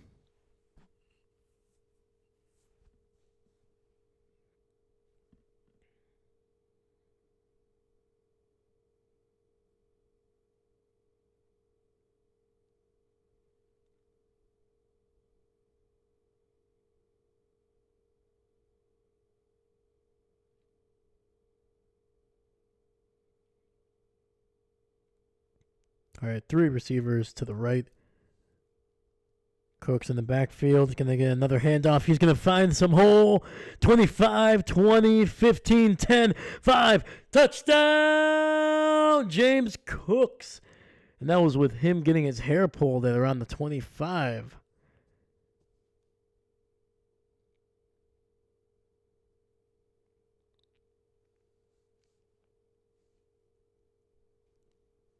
Great little handoff there.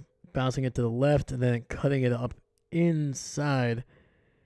And yeah, literally almost had his, might have actually lost some hair there.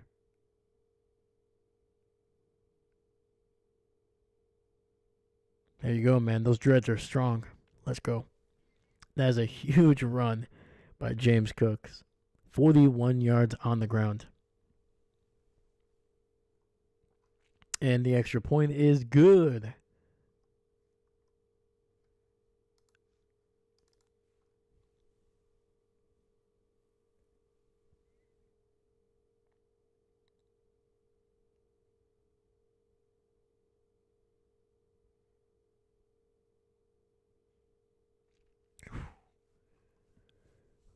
Oh boy, man. Detroit's going to be in big trouble if the Buffalo Bills are going to be able to run the ball like that.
All right, let's see how Detroit responds after that touchdown.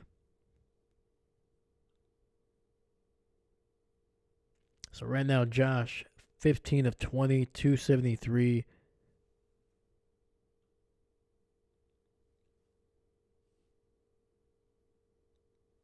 And we got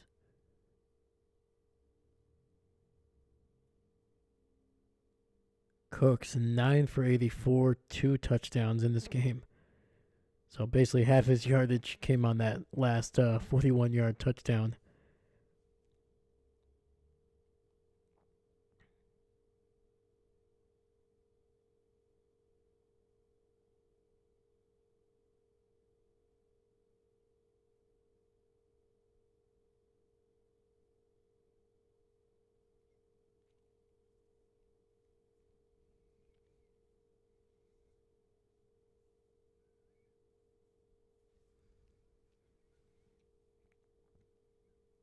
All right, we got 1st and 10. Goff under center, single back in the backfield. Williams in motion to the right.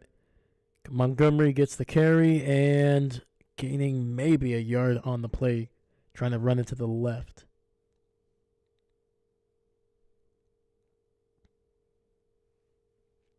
Update in the Tampa Bay game here. We got 13-17.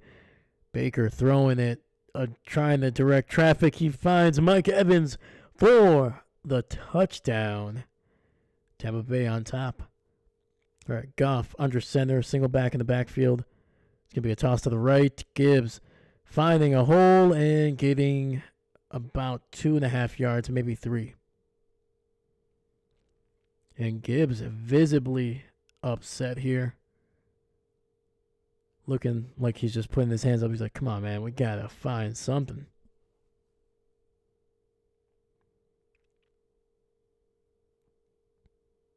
Yeah, because between Montgomery and Gibbs, they have 12 carries for just 34 yards. So 3rd and 7 coming up here. 3 receivers to the left. Goff taken down for the sack, and that is the 3rd one today.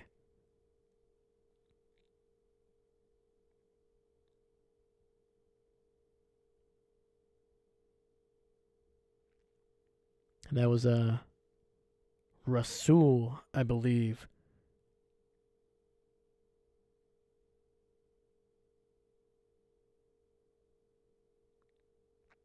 Yep, you got Greg Rasul there first, and then Von Miller able to kind of get in there late for the nice little wrap up. So a quick 3 and out for Detroit here to start the second half. Ball is caught at the 15, going to be returned to the 20, and they might give him the 22, but there is a flag on the field.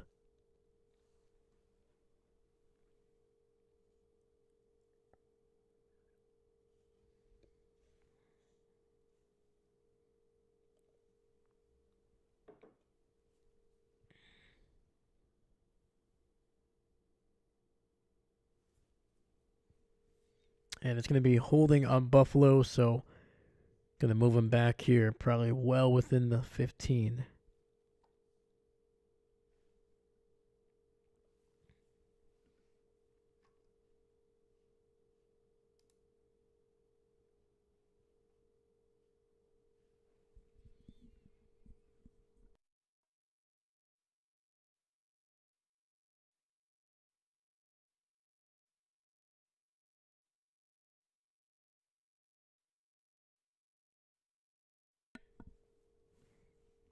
All right, so we're on a commercial break here before the Bills get the ball back.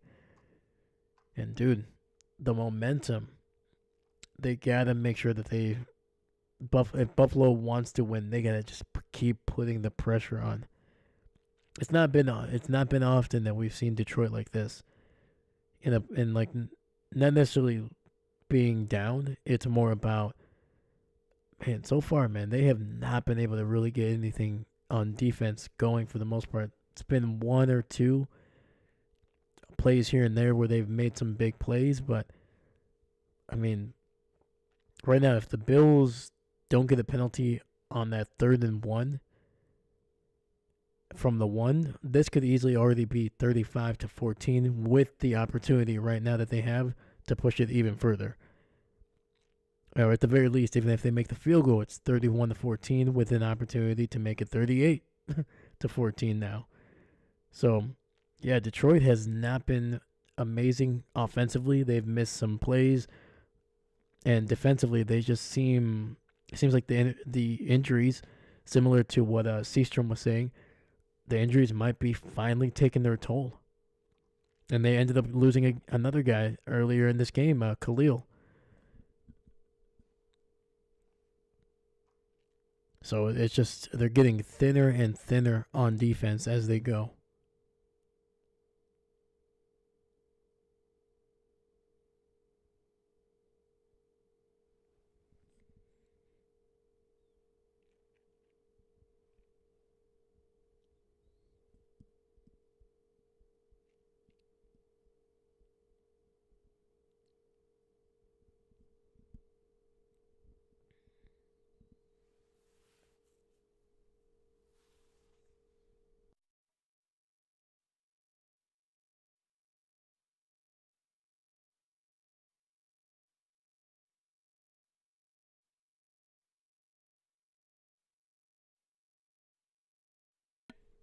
All right, we are back.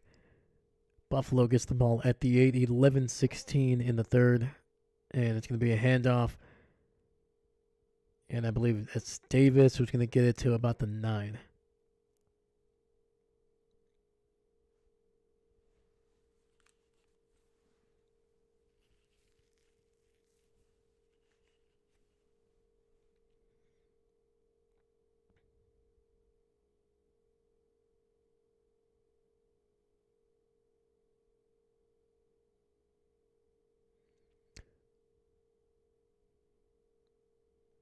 And the injuries just keep piling on.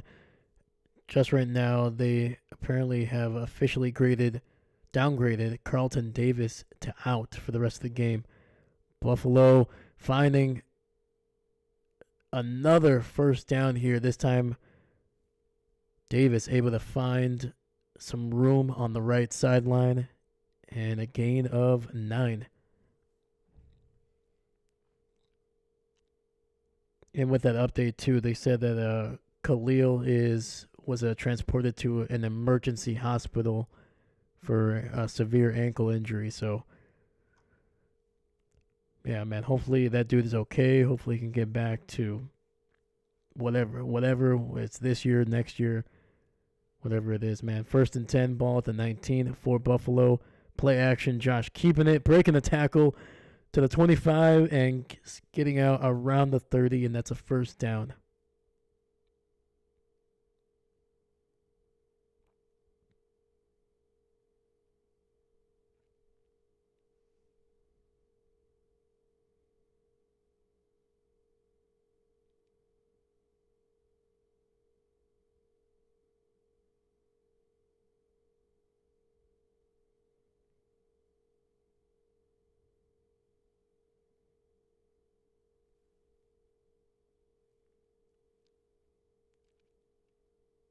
All right, Khalil in motion, and Josh just going to throw this one out, trying to set up a screen there for Johnson. Not ended up getting anything.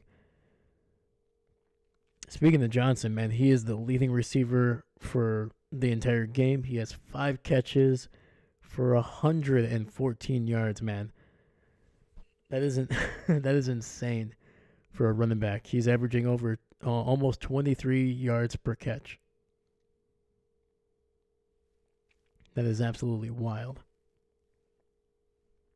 All right, we got 1st and 10, 2 receivers stacked up on the right, single receiver to the left. Josh in the shotgun takes the snap. It's going to step up in the pocket, break a tackle, and get the first down.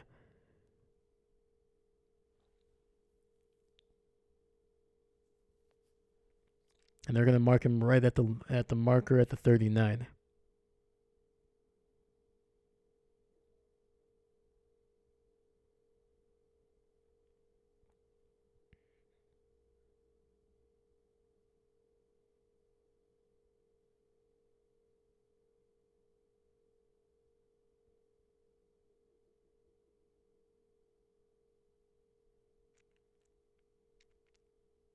All right, 1st and 10, single receiver to the left, single back in the backfield.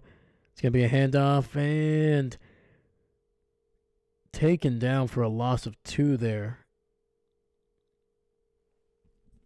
And that was Brian Branch, man, one of the best players at his position making a play.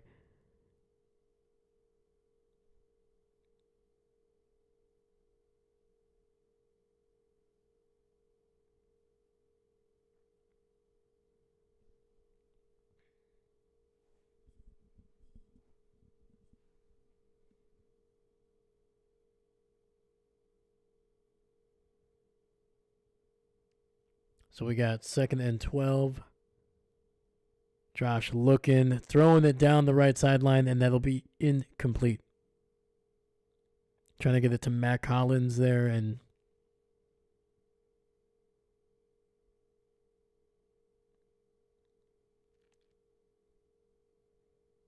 all right, Buffalo kind of starting to lose a little bit of that offensive rhythm.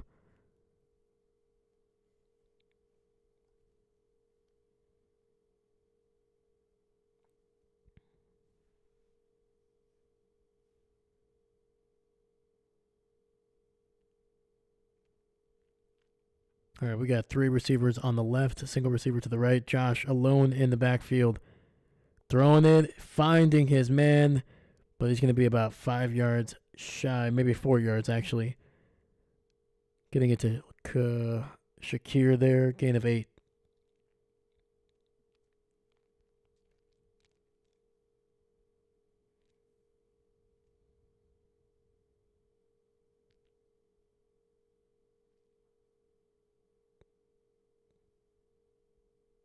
And we have another injury. That is Liam McNeil, who is hobbling off the field. He is struggling, visibly frustrated that he's struggling. Ah, man.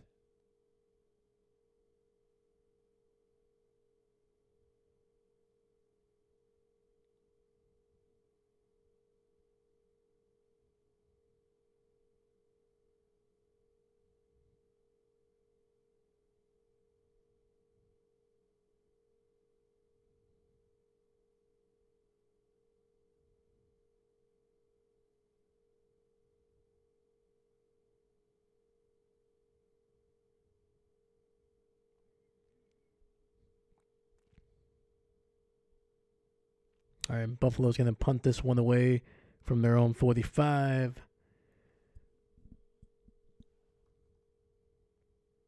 It's going to be a nice bounce and inside the 5, down at about the 3.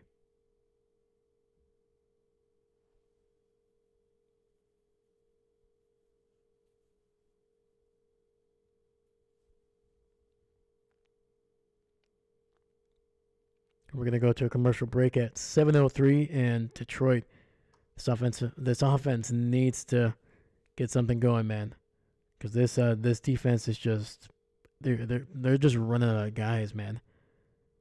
Who knows what's going on with McNeil? Hopefully it's nothing serious, but it took him a while to get off the field.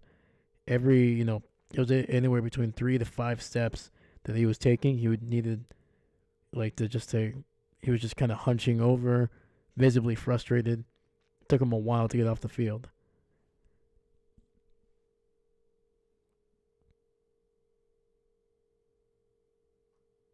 And he's a big part of what they do, especially over the middle on that D line.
So before we head back here, let's look at some updated scores. We got Indianapolis still leading Denver this time. I think it was 10-0 at one point. Now it's 13-10. So Denver kind of making a little bit of a small comeback. And we got Jared Goff under center here, ball at the 4. Receiver in motion, play action. Montgomery has some space, breaks a tackle, and gets it near the 18. There we go, man. That's the kind of explosive play that they needed to get, man.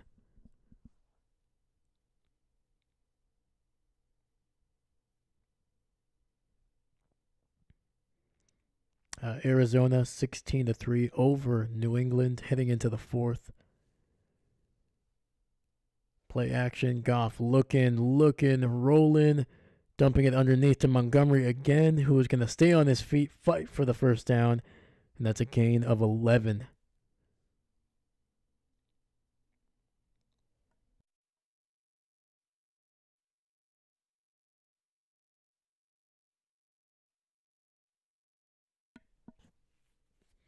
Tampa Bay on top of the Chargers, 23-17.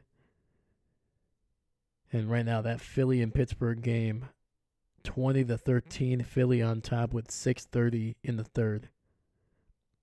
St. Brown in motion to the left. Goff under center, looking, dumping it underneath to Montgomery again, and this time it's only going to be good for a single yard.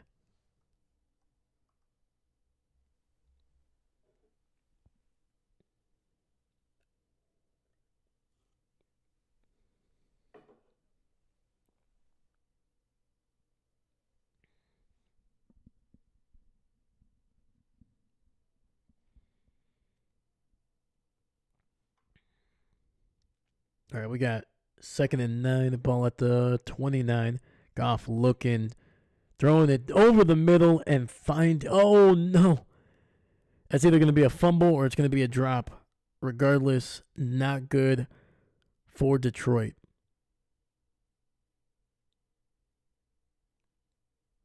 There's going to be a flag on the field, though. Looks like it might be a face mask.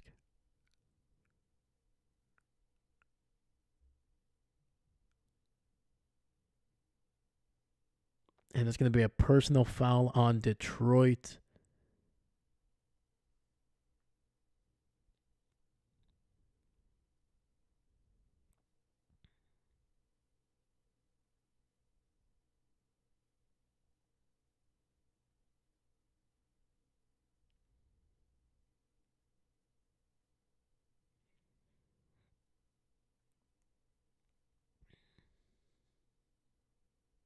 And that was Benford, who was able to really just keep applying pressure to St. Brown throughout that entire catch process.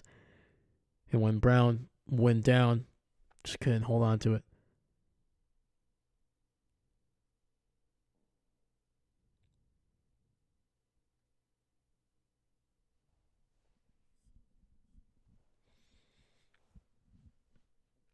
And it looks like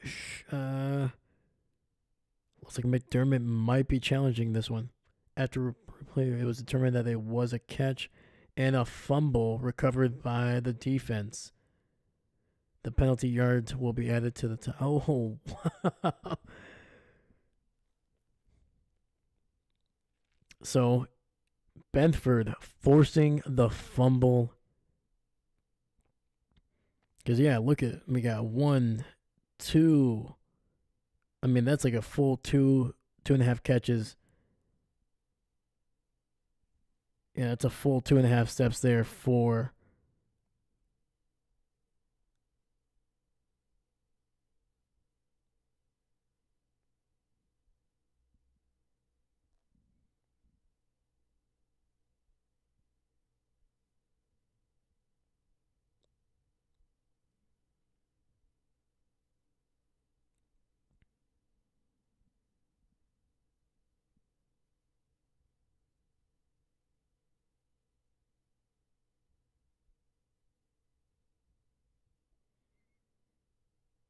So Benford, he had the initial first sack of the game against Goff there, and now he forces what looks like it could be a game-changing turnover here with a fumble.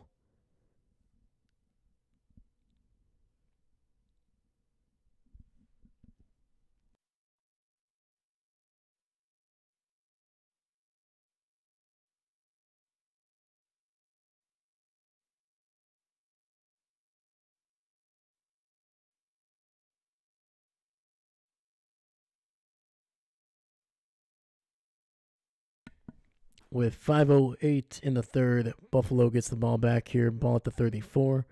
Coleman in motion to the left. He gets the ball underneath, and it's going to be incomplete. That was actually the Samuel. My apologies. Curtis Samuel.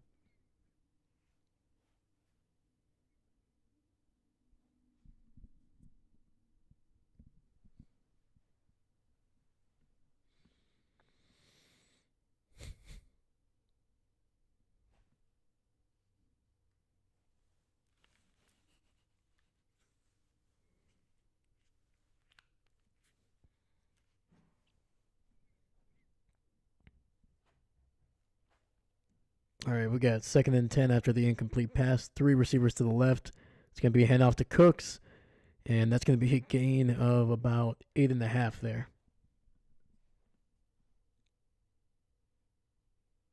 Dude, James Cooks has looked phenomenal in this game, man. Picking up some decent yardage through the air.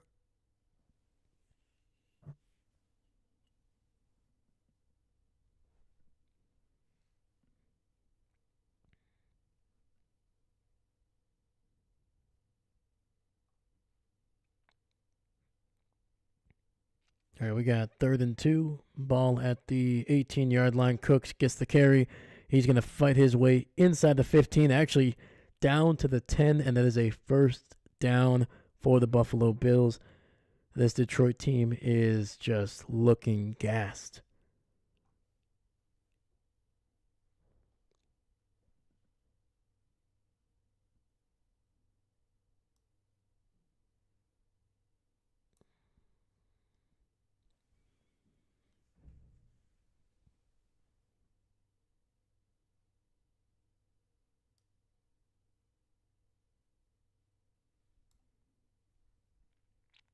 All right, 1st and goal, single receiver to the right. And Josh keeping it and running it down to about the 5. It'll be 2nd and goal from the 5. And, dude, like this Detroit defense, man, they are just slow, man. They are just struggling. There's going to be a flag on the field, though. This might be on Buffalo. And, nope, it's going to be on Detroit here.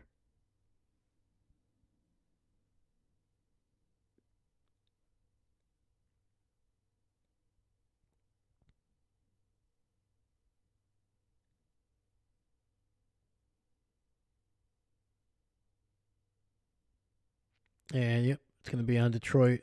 Low block, personal foul. It's an automatic first down.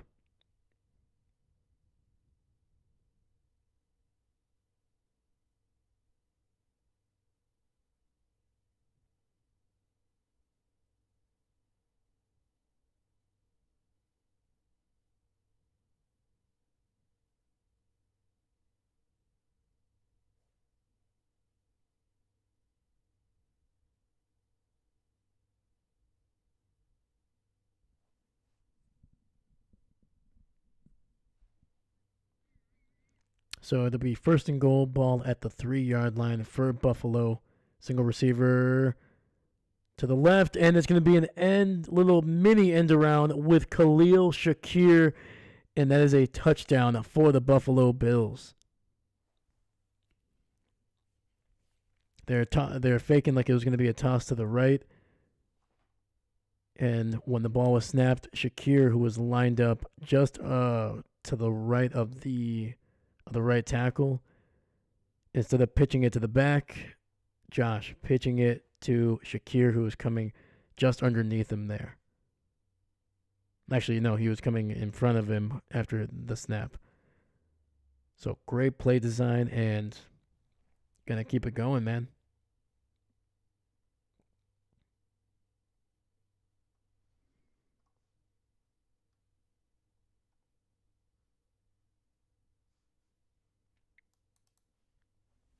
Kick is up, and it's right where it needs to be.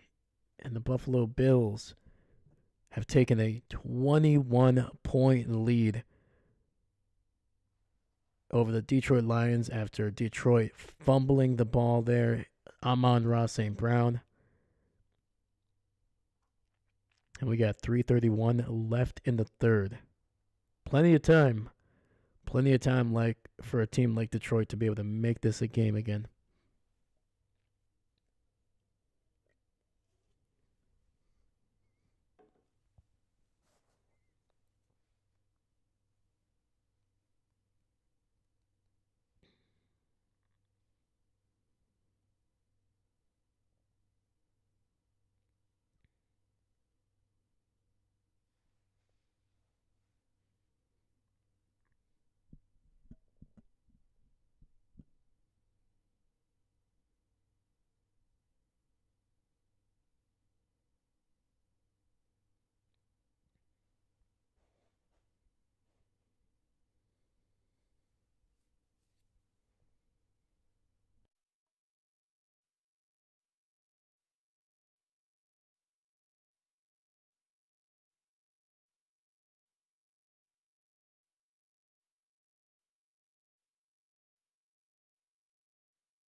Well, we got a little bit of time, and let's look at some stats here. What are we looking at here? Josh, 18 for 26, 292. Finally, one touchdown to that little toss to Shakir. Honestly, it should have been probably, feels like more like a run than a throw. And then we got James Cook, 11 for 100 yards, averaging actually over 9 yards per carry. Josh, 7 for 40 on the ground. Johnson, 5 for 114. Keon Coleman, 1 for 64. James Cook, on top of his 100 yards on the ground, has one catch for 28 yards.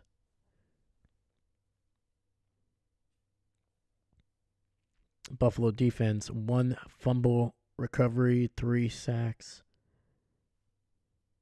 Jared Goff, 16 of 24, 198, 2 touchdowns, no picks.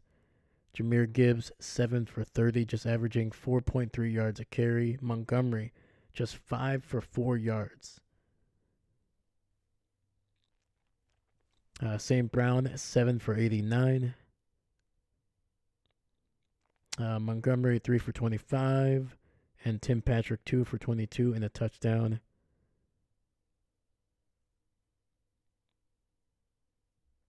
And this Detroit team, man, no sacks, only 1 tackle for a loss. Has been able to break up 3 passes, but otherwise no turnovers.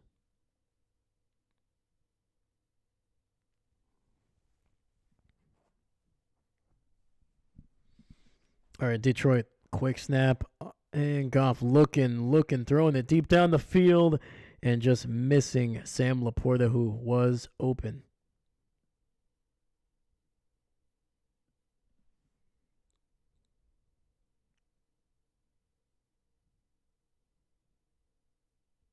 Yeah, so Laporta just basically running a little bit of a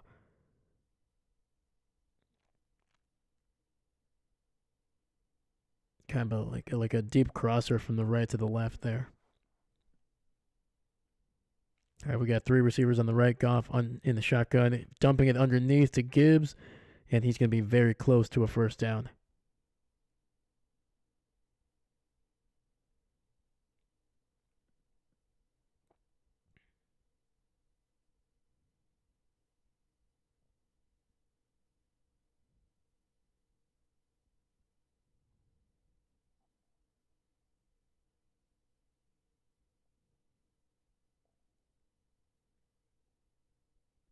All right, Goff under center, single back in the backfield, single receiver to the right. Play action, Goff throwing it deep down the middle, and he's got his man. Oh no! He had Williams, man. He had him. There's gonna be a flag though.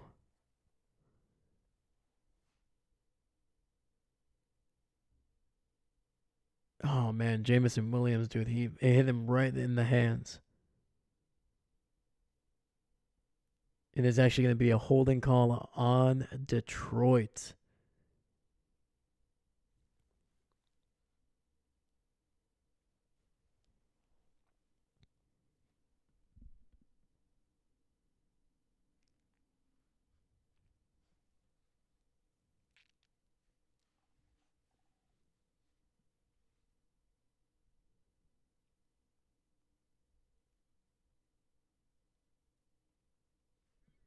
All right, we got 1st and 20 ball at the 30. We got two receivers on the right, single back in the backfield there. Goff in the shotgun, takes the snap, throwing it down the right sidelines, and that'll be incomplete. Trying to get it to Tim Patrick. Great coverage by Buffalo, man. Never had a chance.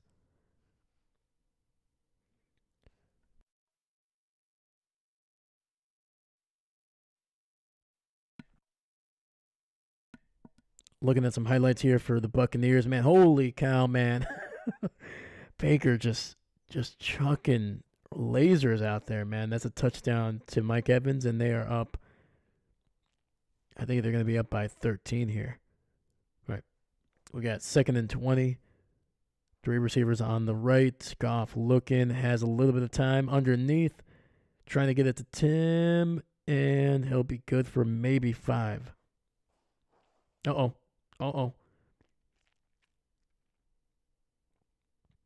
Oh man, we get a little chippy here. We're getting a little chippy. Detroit's not used to being in this position, man. Tim Patrick kind of.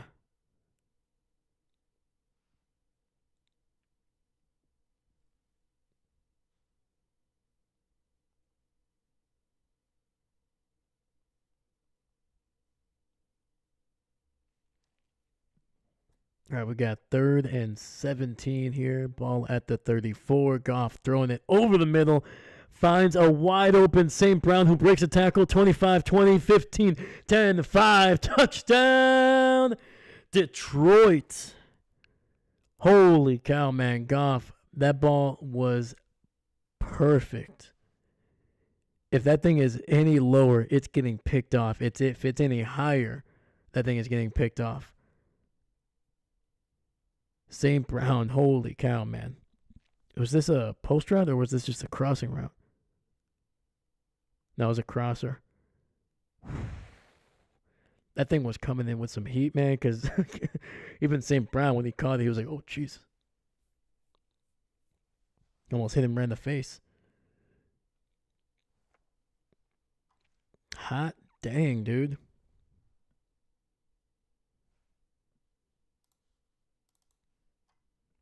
Extra point is up, and it is right down the middle. All right, man. Detroit's not going away. It's only a 14-point game, and we are still in the 3rd.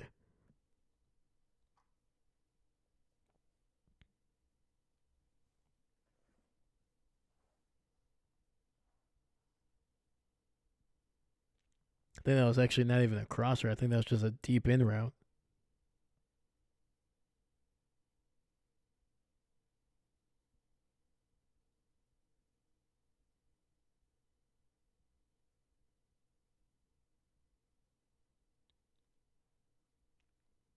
Dude, that throw was just on the money, man.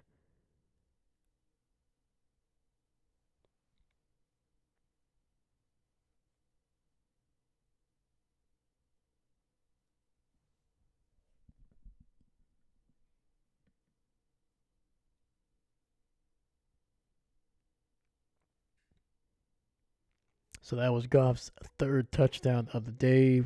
Got him a little bit closer to 300. but his team is still down by 14, and there's also another really good quarterback on the other side.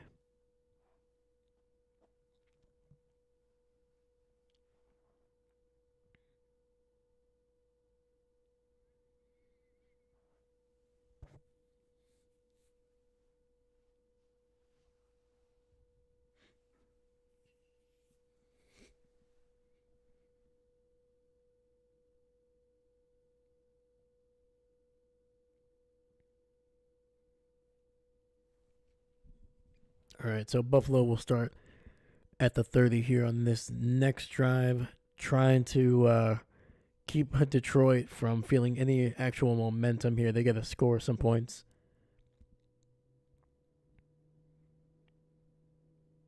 All right, single back in the backfield. Josh Allen play action, finding his receiver for a nice little gain of about 7. That is Mac Hollins.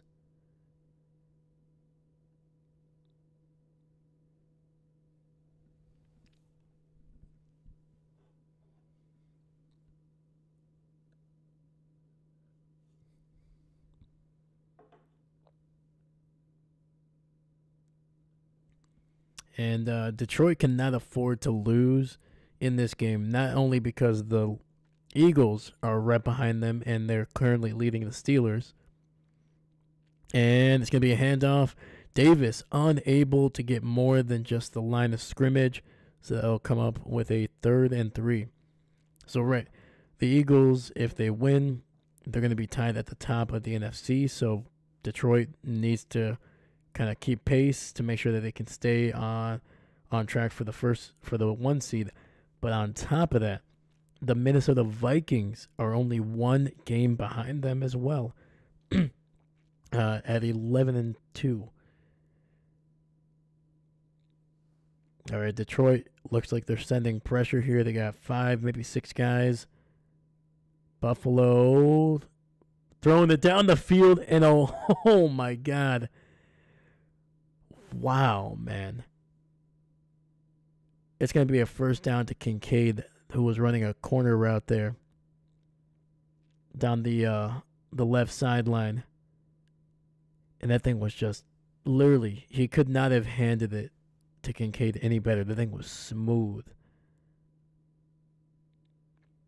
And with that great catch and run, that's going to be the end of the 3rd quarter, and we are headed to the final quarter of this great matchup.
All right. Three receivers to the right. First down for the Buffalo Bills. Handoff to Cooks. And he's going to fight his way for a gain of a 3 there.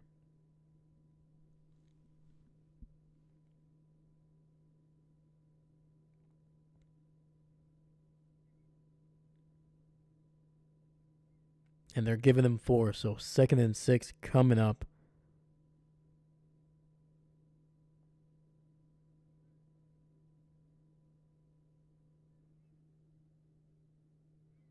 All right, Josh in the shotgun. Tight formation. Looks like 3 tight ends on that left side. And trying to find his tight end down the field, but the ball thrown behind him. And that'll be incomplete, so 3rd and 6.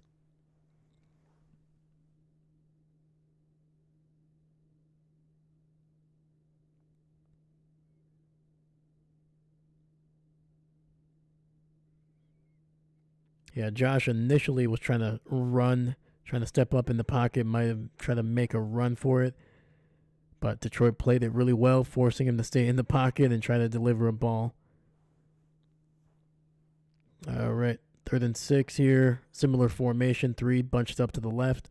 Josh looking. And looks like this play is going to be blown dead here.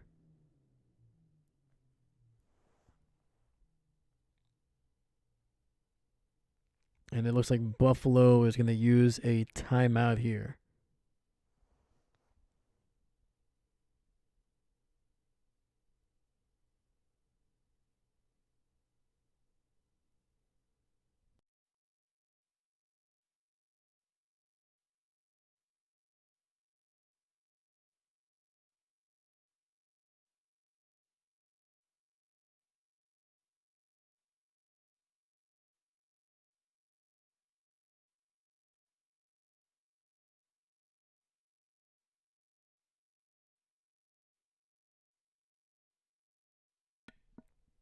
All right, Josh in the shotgun, 3 receivers to the left. Running back split out wide to the right. Josh looking, trying to buy some time. Throwing it over the middle, and it's going to be incomplete, nearly intercepted.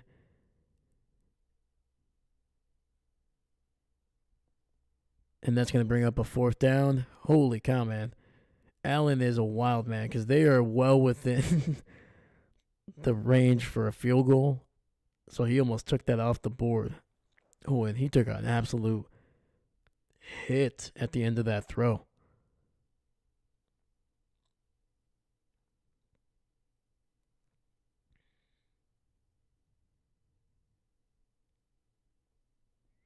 All right, Bass, he missed one from 24 early in the game. This is going to be from 50, and it's right where it needs to be. And Detroit able to push this one, not to 21, but to 17 at least. Still a 3-possession game.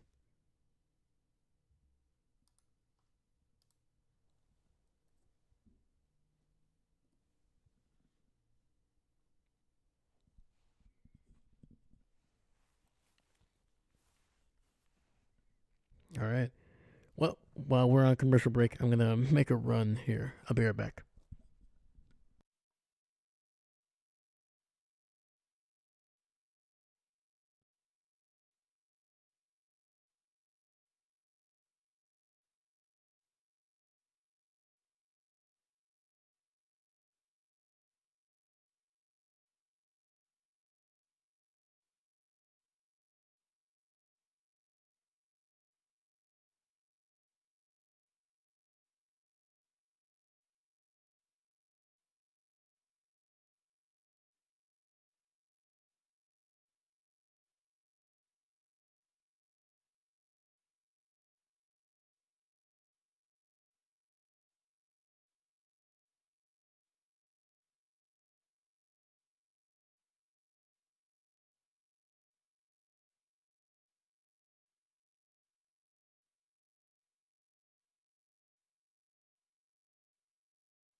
And Bass throwing this one, kicking this one out the back of the end zone, basically, because it is going to be a touchback.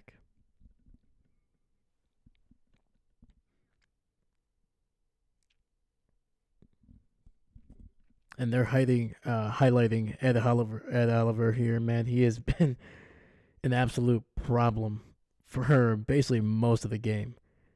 I think he does have at least one sack. He's been helping them get to Goff here by collapsing the pocket. And play action, it's going to be to Montgomery, who was taken down after a gain of about 6 on the screen.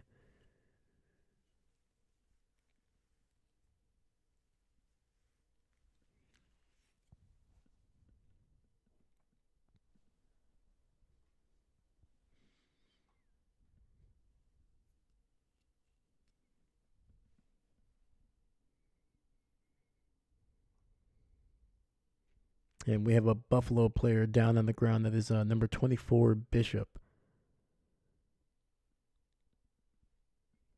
And he's actually the backup to the backup. So Damar Hamlin is out for this game. Tyler Rapp is out. And now they have another player down in the secondary for Buffalo who is down on the ground.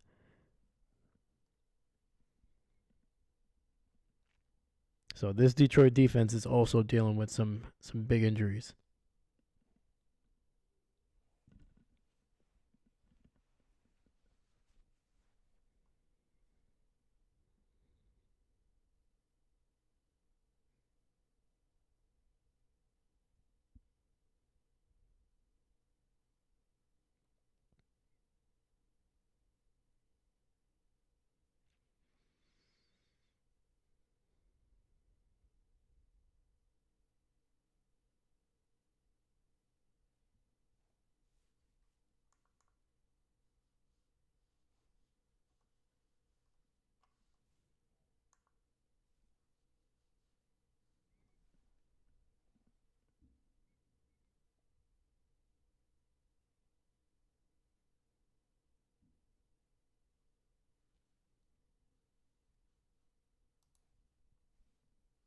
All right, let's look at that Eagles game, see where they're at.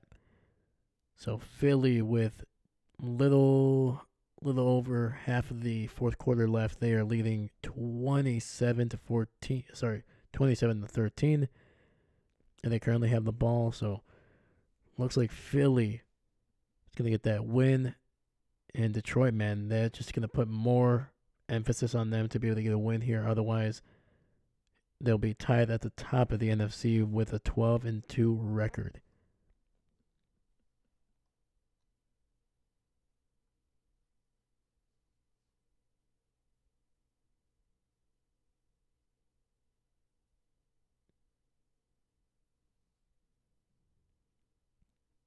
Holy cow, man. Tampa Bay is just smacking the Chargers right now. It is 37-17.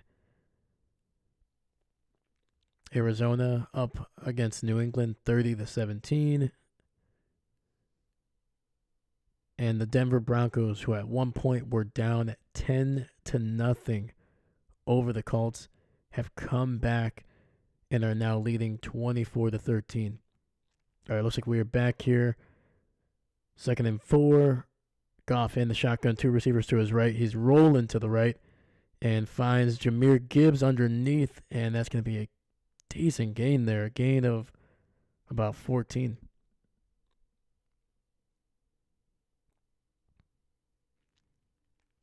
And so Bishop, the player, the defender, I think is a safety for Buffalo. He is being carted into the locker room. It looks like they're saying that he just needs an IV. So he could be back in this game. All right, we got 1st and 10, ball at the 49 of Buffalo. Goff looking, throwing it down the seam and finding a wide open tight end, and that is Sam Laporta.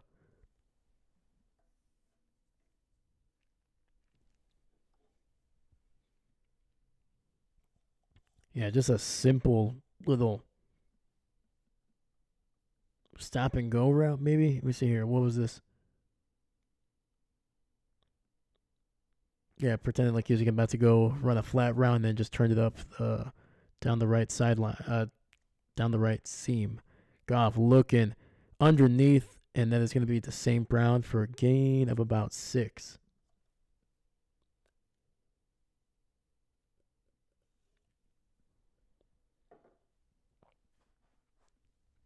All right, we got 2nd and about 4, ball to 12. Goff looking underneath to Gibbs, who breaks a tackle, cuts it inside, and is going to get into the end zone. And that is a touchdown for the Detroit Lions with 12 minutes on the clock.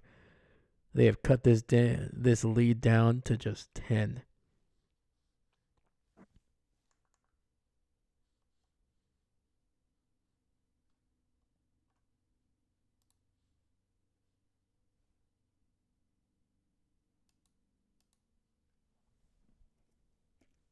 Sorry, right now it's 11. 10 would be barring the extra point there. Which both of these kickers have missed a field goal, so it's not guaranteed here. Kick is up, and there you go. Now it's a 10-point game.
Oh, okay.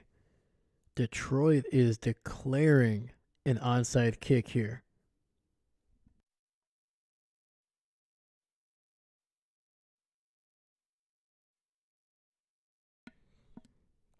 So the new rules, obviously, now for onside kicks, they have to be declared.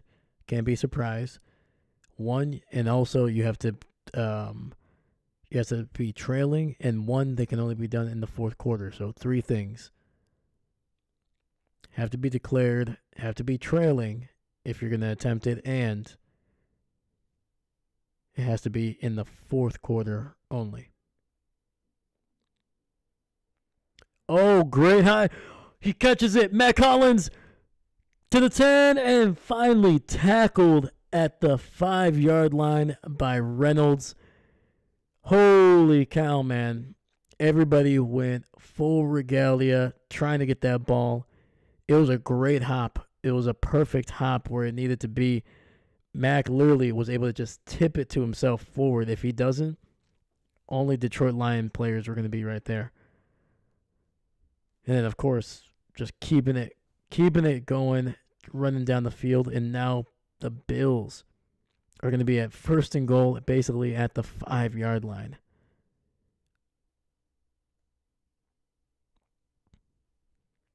Dan Campbell trying to be aggressive. I'm not sure exactly why. I get it. Your defense has yet to show you that they can really stop them. But, I mean, at least give them a chance, man. Play action. Josh finds a man in the end zone, and that is Ray Davis for the touchdown.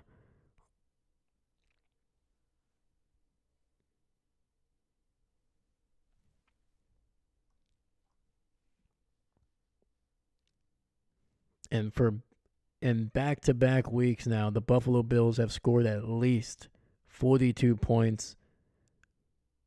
Last week they lost by scoring 42. because their defense gave up 44, but now with the extra point here, they can make it 45.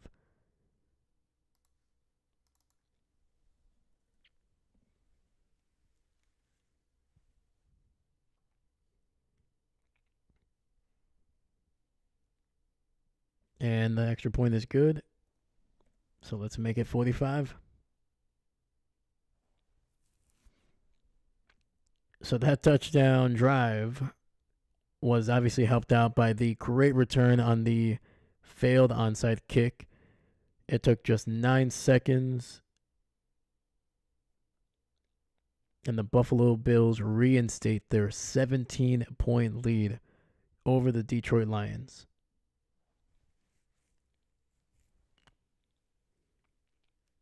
So people are going to question the decision of like, why are you being that aggressive? Just trust your defense. Maybe you might get something.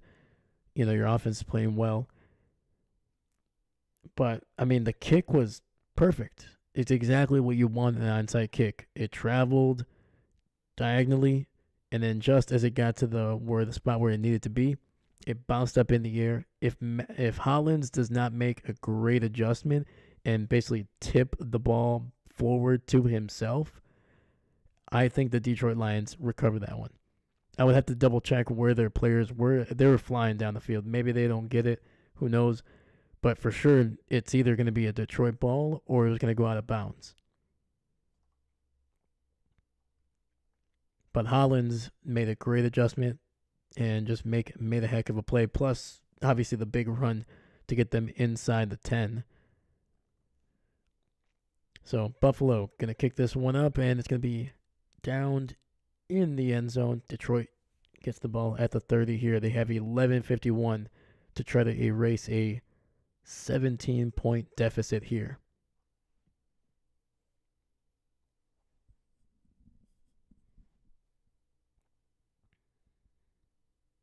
First and 10, Williams in motion to the right, play action. Goff looking down the field, and he finds Williams down the right sideline. Gain of about 16, maybe 17.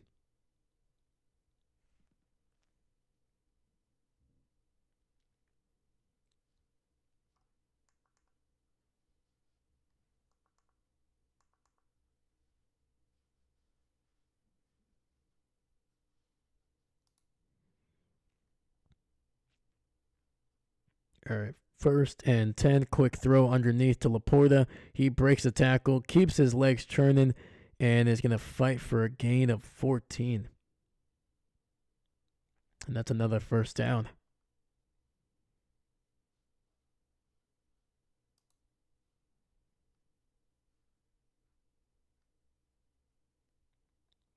All right, Goff in the shotgun, 3 receivers to his left. Looking underneath again to Laporta, who is going to get another first down, gain of 11.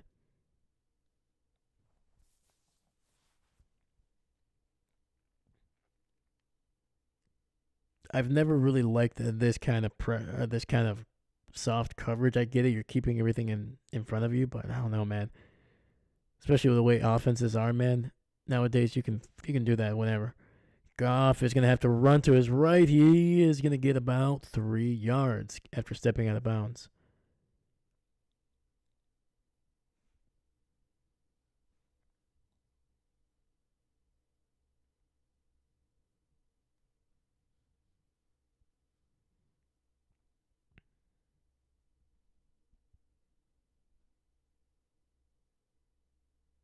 So Josh Allen has 2 rushing touchdowns, 2 passing touchdowns. Hold on. Second and 7, 2 receivers to the left. Goff in the shotgun. Laporta in motion. Goff looking, trying to buy some time, and it'll be incomplete. Trying to get it to Jameson Williams over the middle.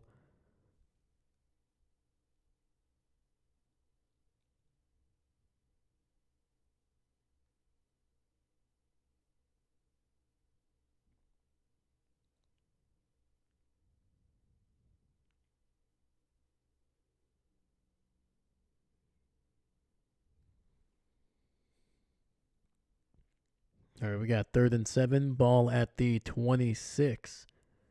Laporta in motion. Two receivers stacked up on the right.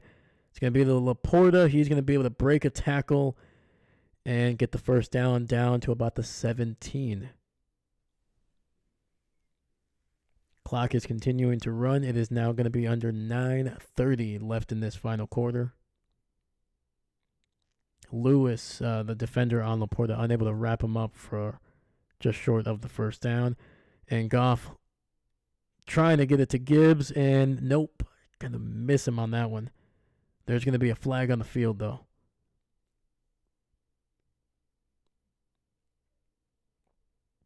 And it's going to be on Detroit for holding, so going to move him back here.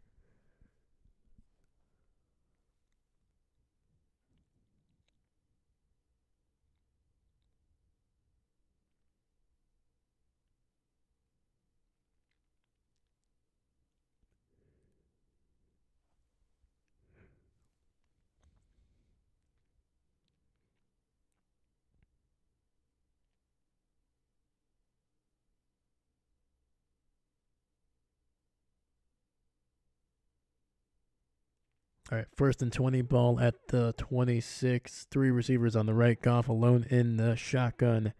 Looking, throwing underneath to Jahmyr Gibbs. And he's going to get it back inside the 15. It's a gain of about 11, maybe 12 on that one.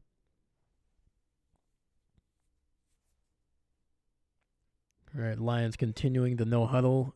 9 minutes in the game. Goff thrips, nope. Trying to rip it to the right side there. That'll be incomplete. Ball batted at the line. And that was the big man, number 94, Smoot, getting that big paw up there.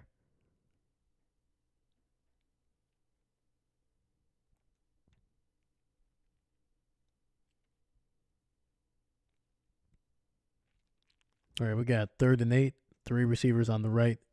Nobody in the backfield with Goff in the shotgun. Quick throw underneath. St. Brown breaking the tackle and getting it inside the 5, and that is a first down for the Detroit Lions, gain of 10.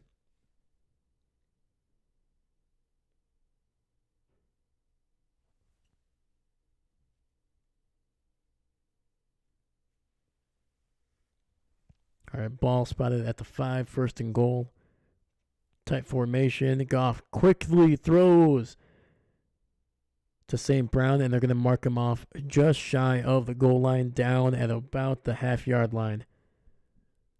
2nd and goal.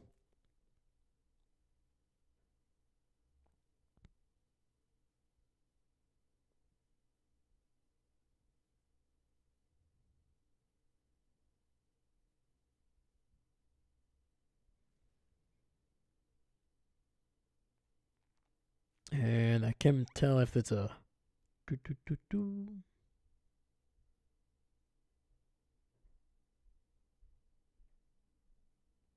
Oh, okay, so they're reviewing to see if it actually was a touchdown. I don't think it is. I don't think any part of the ball ever crosses the plane.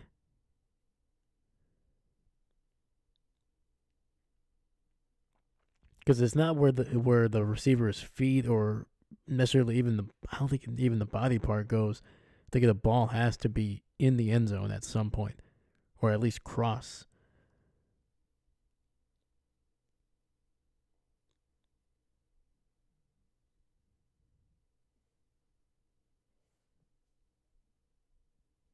All right, so it is at the basically the half-yard line, or half-yard mark.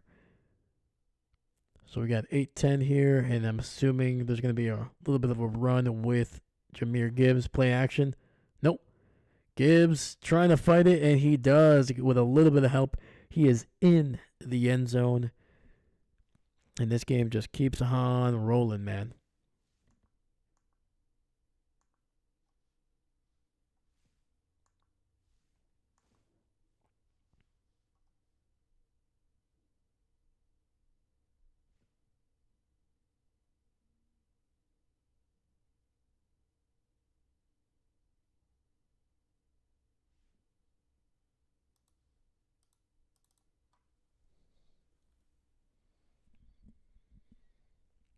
And Gibbs with 11 rushing touchdowns this season, man.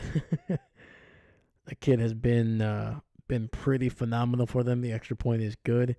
I remember, man, they were the pundits were criticizing Dan Campbell of like, why are you drafting Gibbs? You just signed Montgomery. You have Swift, who they had at the time. You need this, you need that. Jahmyr Gibbs and Montgomery have made arguably the best 1-2 punch in the NFL this season. And even though over the last 2 weeks they haven't been world beating, in this game I think they have less than 50 yards rushing. Let me see here. Gibbs 31. Montgomery still only has 4. So yeah, not even 40 actually. So but they've been in games they were able to beat the Packers, and now, I mean, they're still fighting in this game, man. Their defense has played pretty bad. Granted, they've been injured to heck over the last 3 weeks. They've given up 45 points, but this Detroit Lions team continues to just trudge along, and they're putting up points, man. They're keeping this game interesting with 8:02.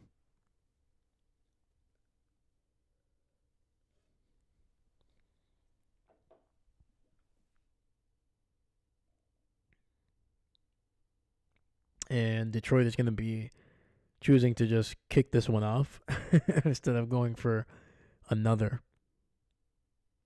onside kick. And Buffalo get the ball at the 30 with 8:02 left.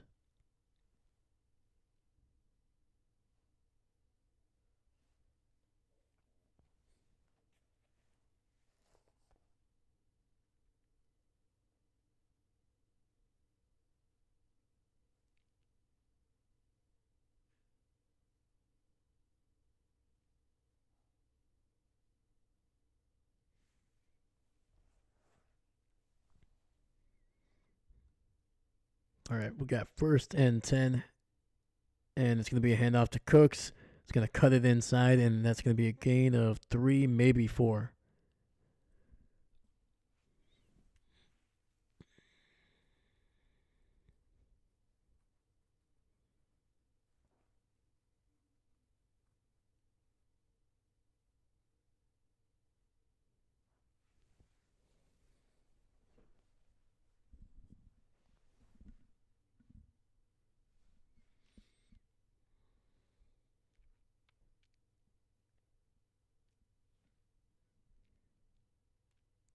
All right, Allen in the shotgun, 2 receivers to the left, fakes the handoff, fakes the run, and he's got his man down the field, nearly overthrew him, and that is Dawson Knox catching that one-handed.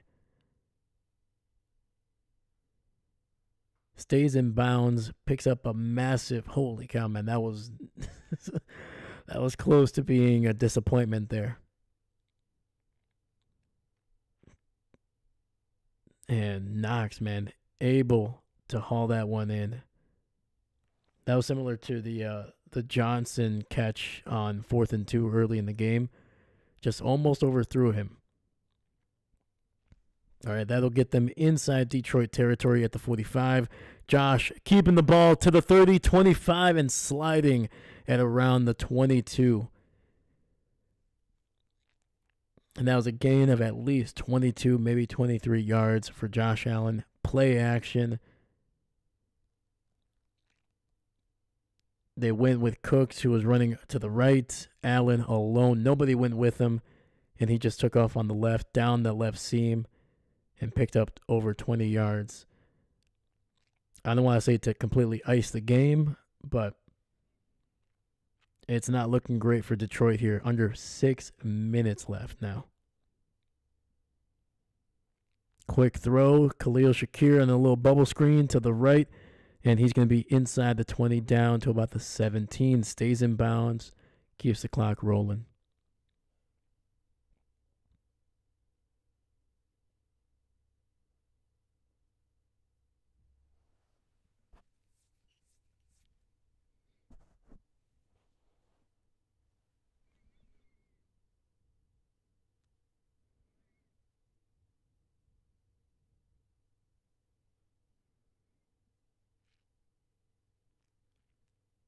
2nd and 4. We have a referee falling on his face. All right. Josh under center. Single back in the backfield. Single receiver to the right. And they're going to hand it off to Cooks. And he's going to be swallowed up at the line of scrimmage. Actually, they're saying he lost a yard.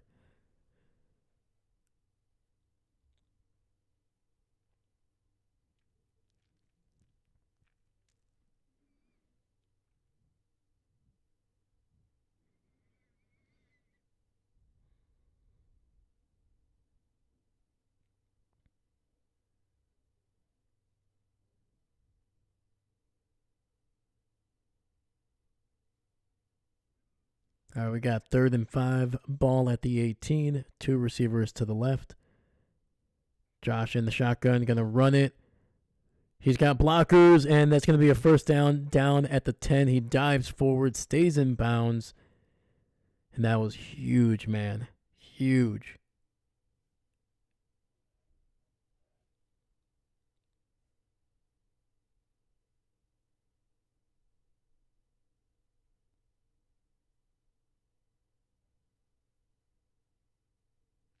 And we do have an offensive lineman for Buffalo here, down on one knee.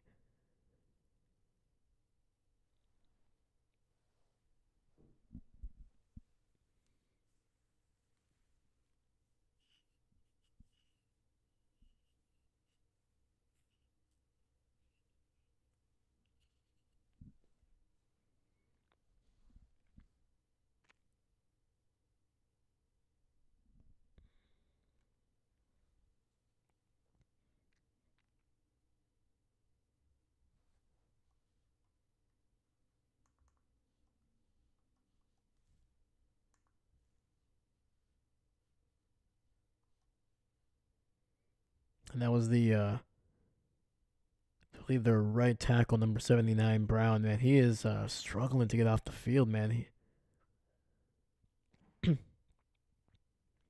He seems like to be walking fine, but then all of a sudden he just kind of almost loses strength in that right leg or something. All right, well, that dampened a little bit of the emotion here, but the clock is continuing to roll. It's 1st and goal at the 10. Single receiver to the left. Josh in the shotgun with Cooks to his right. And it's going to be a keeper. Josh being taken down back at the 10. Almost, he actually lost half a yard.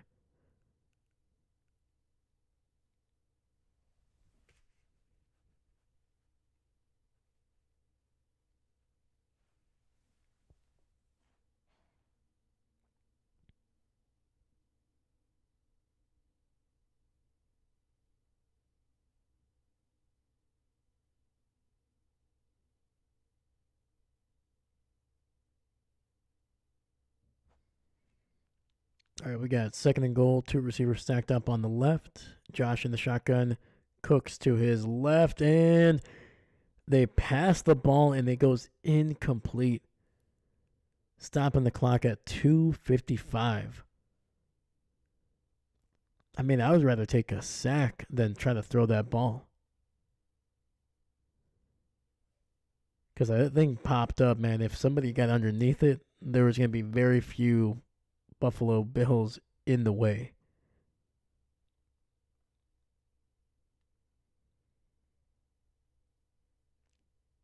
All right.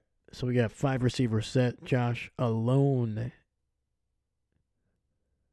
Detroit sending pressure. Josh going to find a man in the end zone, and he does a granny shot throw. But there might be a flag.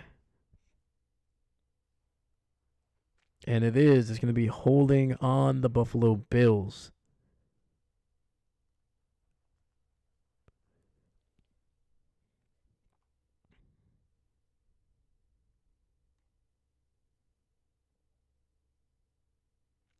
Was this on the...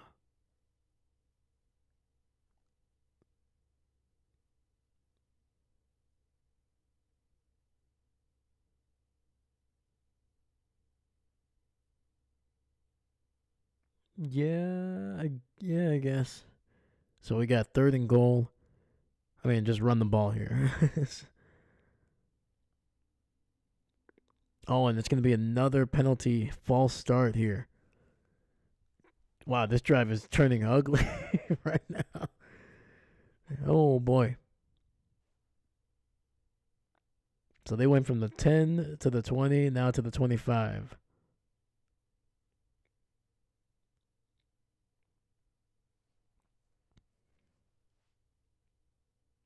So as it stands, this would be a 43-yard field goal here. And then, even then, that only pushes it to 13. And it's going to be a run. Davis able to break a tackle and able to get about 3 yards, making this one a little bit easier on this kicker.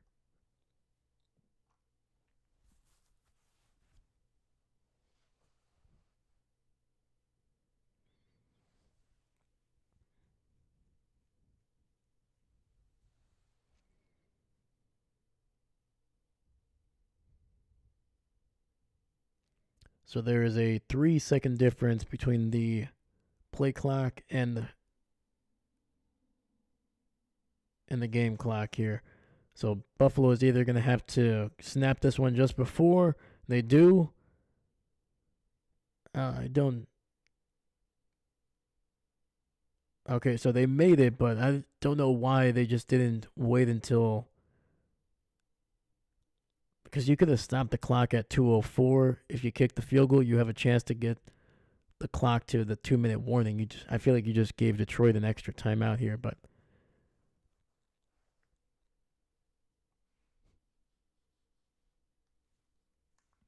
Alrighty.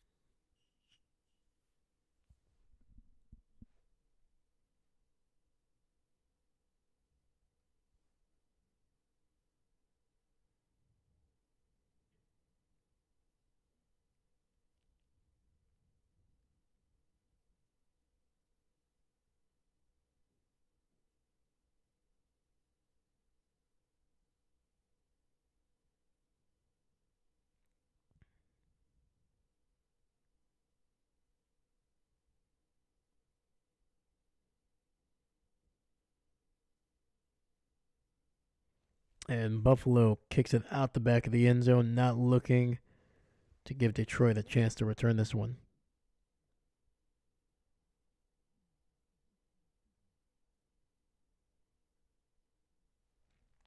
So Detroit has all 3 timeouts plus this 2-minute warning coming up on 3 seconds.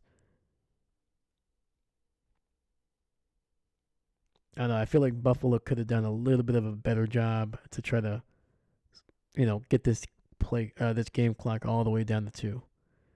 Goff under center takes the snap, throw over the middle, and unable to get it to Tim Patrick. The ball was very, very high. And then Patrick taking a little bit of a hit as he was trying to come down with the ball that was being bobbled. And that'll take us to the 2-minute warning with 1:57 left in this game.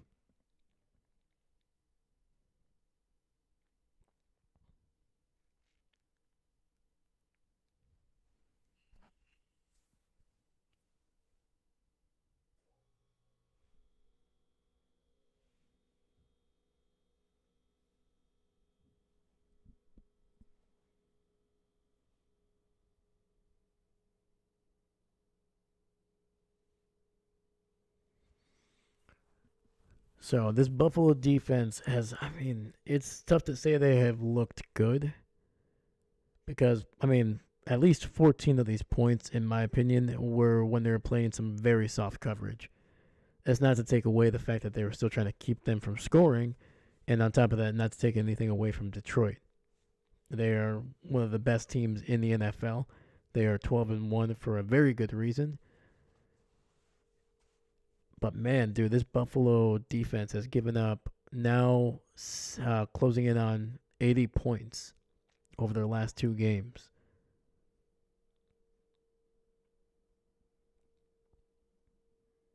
Oddly enough, to the 2 teams that Stafford won, Detroit.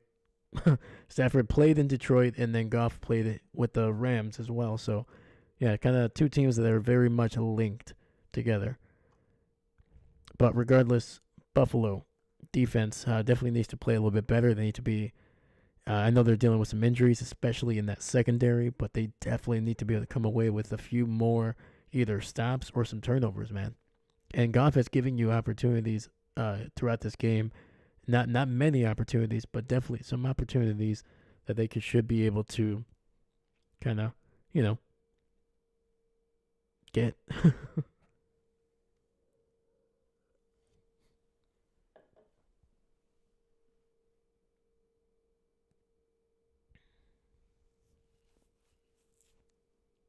All right, let's look at some of these games that are basically finalized. We have Denver, who made a full comeback, outscoring after being down 10-0. They outscored Indianapolis 3-31 to get a huge victory. Final score was 13-31. Tampa Bay beating the Chargers 40-17. And it'll be 2nd and 10. Goff over the middle, finding Tim Patrick for a gain of about 5 or 6.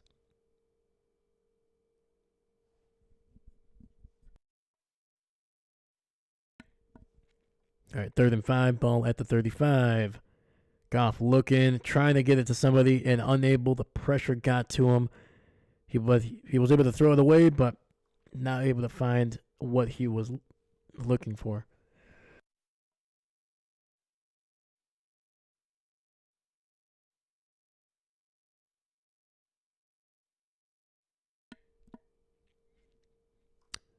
All right, so with 4th and 5 coming up, 1:35 on the clock, 3 receivers to the right, Goff alone in the backfield. Tight end in motion, Goff looking, finding his man, and that is St. Brown for a gain of 6 in the first down.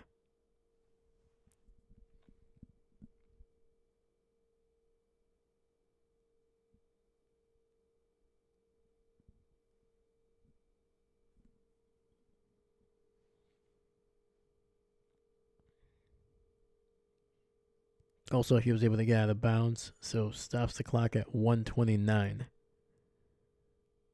3 receivers to the right. Goff looking, pressured, gets out of it like Eli Manning and throws it down the field, and it'll be incomplete.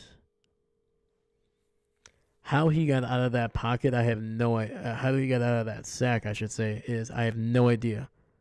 Oh my God.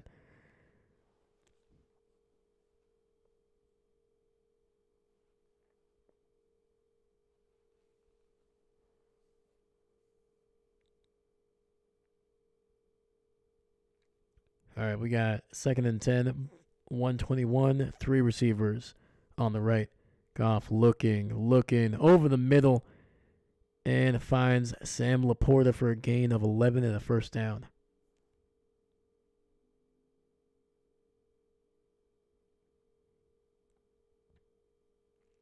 And the Lions are going to spike it here. Once again, they're not using their timeouts because they need to score just more than 1 touchdown. They need to score twice.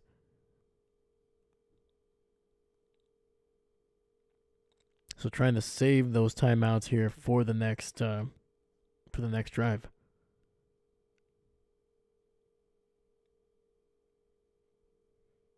But they're going to have to move the ball a lot faster down the field here. All right, we got 2nd and 10. Goff underneath, finding Laporta, who's going to fight his way for a gain of about 12. Clock is now under a minute, actually going to be under 50 seconds. And they spike it again, stopping it at 49.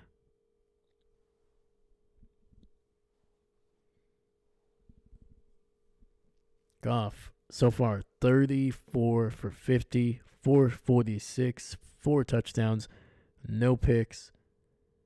Amon-Ra St. Brown, 12 catches for 181 yards and a touchdown. Sam Laporta looks like he's going to be over 100 yards now for the day. I think that's 7 catches and some change. 2nd and 10. Goff looking, scrambling, and just going to try to pitch it out to his receiver. I think that's going to be a flag for intentional grounding.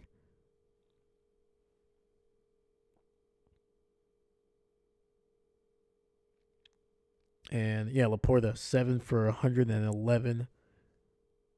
And Jahmyr Gibbs 5 for 62.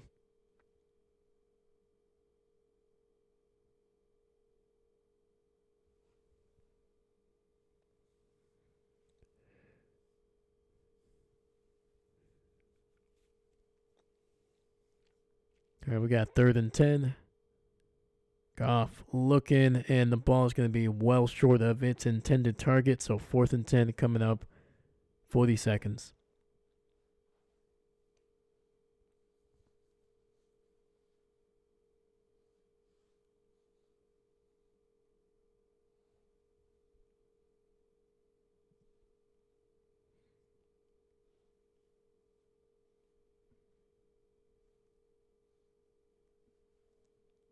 All right, 2 receivers stacked up on the left. Goff in the shotgun, and looks like the Bills are going to use a timeout here.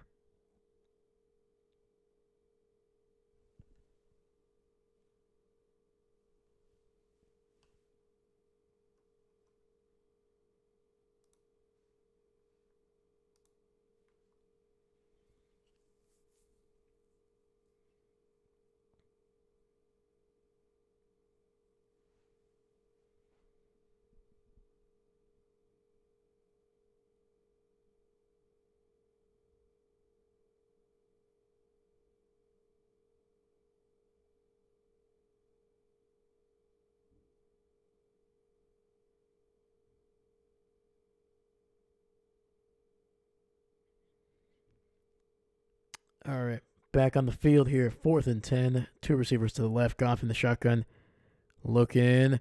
Quick throw underneath. It's going to be a lateral to Gibbs, who's running down the right sideline, and it's going to get the first down, depending on where he stepped out. It'll still be the first down, but he might be inside the 15. Or he could be at the 25. Once again, depending on where he stepped out. And nice little, so it was a nice little inside route by Amon-Ra. They got it to him. He lateraled it to Gibbs. And that's going to be at the 13. A throw over the middle, and St. Brown getting it inside the 5 down to the 3. And I think Detroit's going to have to use a timeout here. All right.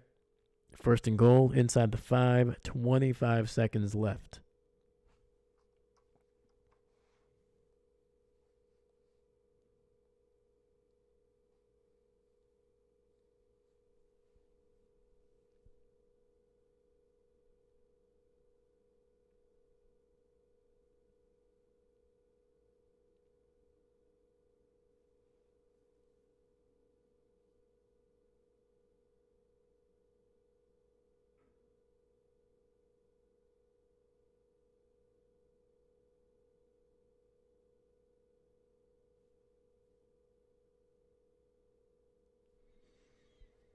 All right, we got 1st and goal. Tight formation. Jameson on the left. St. Brown on the right. Goff looking. Gonna try to throw it, and it'll be incomplete. Overthrown. Trying to find St. Brown in that back of the end zone there.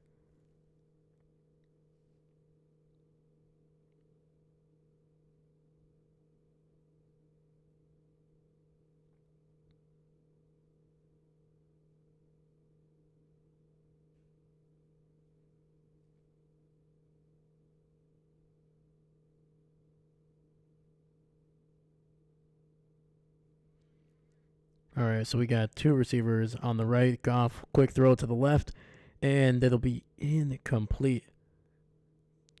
trying to find Tim Patrick, who is very frustrated, looking for a flag there. And it'll be 3rd and goal, 16 seconds left.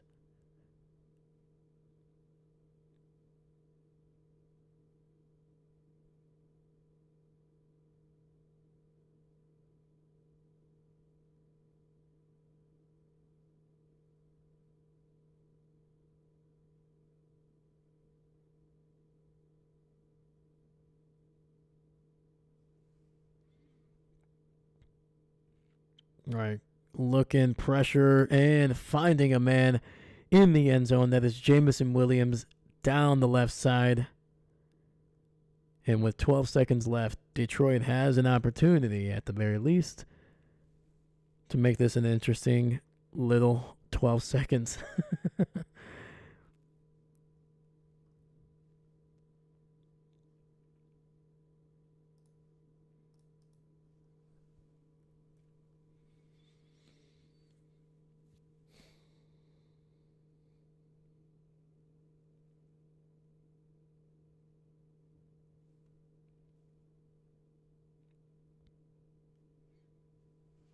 Kick is up, and it is good. And I think for the first time since the second quarter, maybe early in the second quarter, we have a 1-possession game.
All right, there's going to be an onside kick here, and it's going to be right down the middle. Oh, this is going to be close, actually. This is going to be close.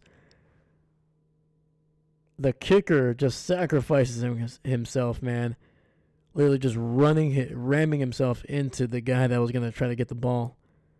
It's going to be close, man. There is not a signal.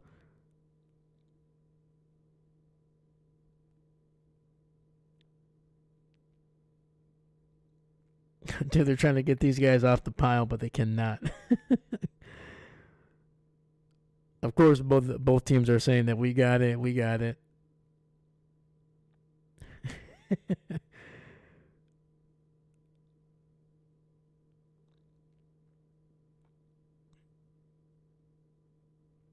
All right, it's going to be Buffalo ball. We're still kind of waiting for the official.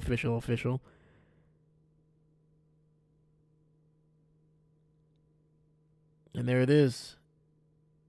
The Buffalo Bills get the ball.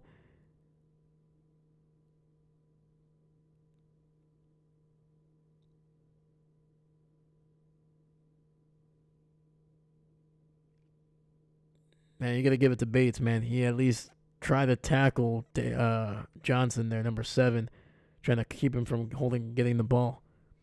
And he almost did. The ball squirted out, but then his teammate, number 47, Turner, his knee basically punched the ball back into Johnson. All right, we got one more kneel down. We'll see if Detroit even uses any other timeouts here with 11 seconds left. And they will not, man. All right, Detroit will lose their second game. That breaks in 11 consecutive wins for Detroit, and the Buffalo Bills improve to 11-3, and Detroit will now be tied with the Eagles at the top of the NFC with a 12-2 record. Heck of a game, man. heck of a game. Not a whole lot of defense in this game, but you literally the top two best offenses in the NFL were going off. We're going head to head. I think we would all have been disappointed if this was a 13-17 affair. So, obviously, I'm a big I love defense. I would like a little bit more of it, but if we're gonna get points, why not 90 of them? If you're not gonna make it a low, kind of like a really interesting game in terms of defense, give me all the points. Give me all the points. All right, guys. That is going to be it for me on this game. This game went for almost 3 hours. Sorry, not 3 hours. Almost over 3.5 hours for this game. So I'm going to get ready for the Packers and Seahawks. I will see you guys in a little bit. So thank you.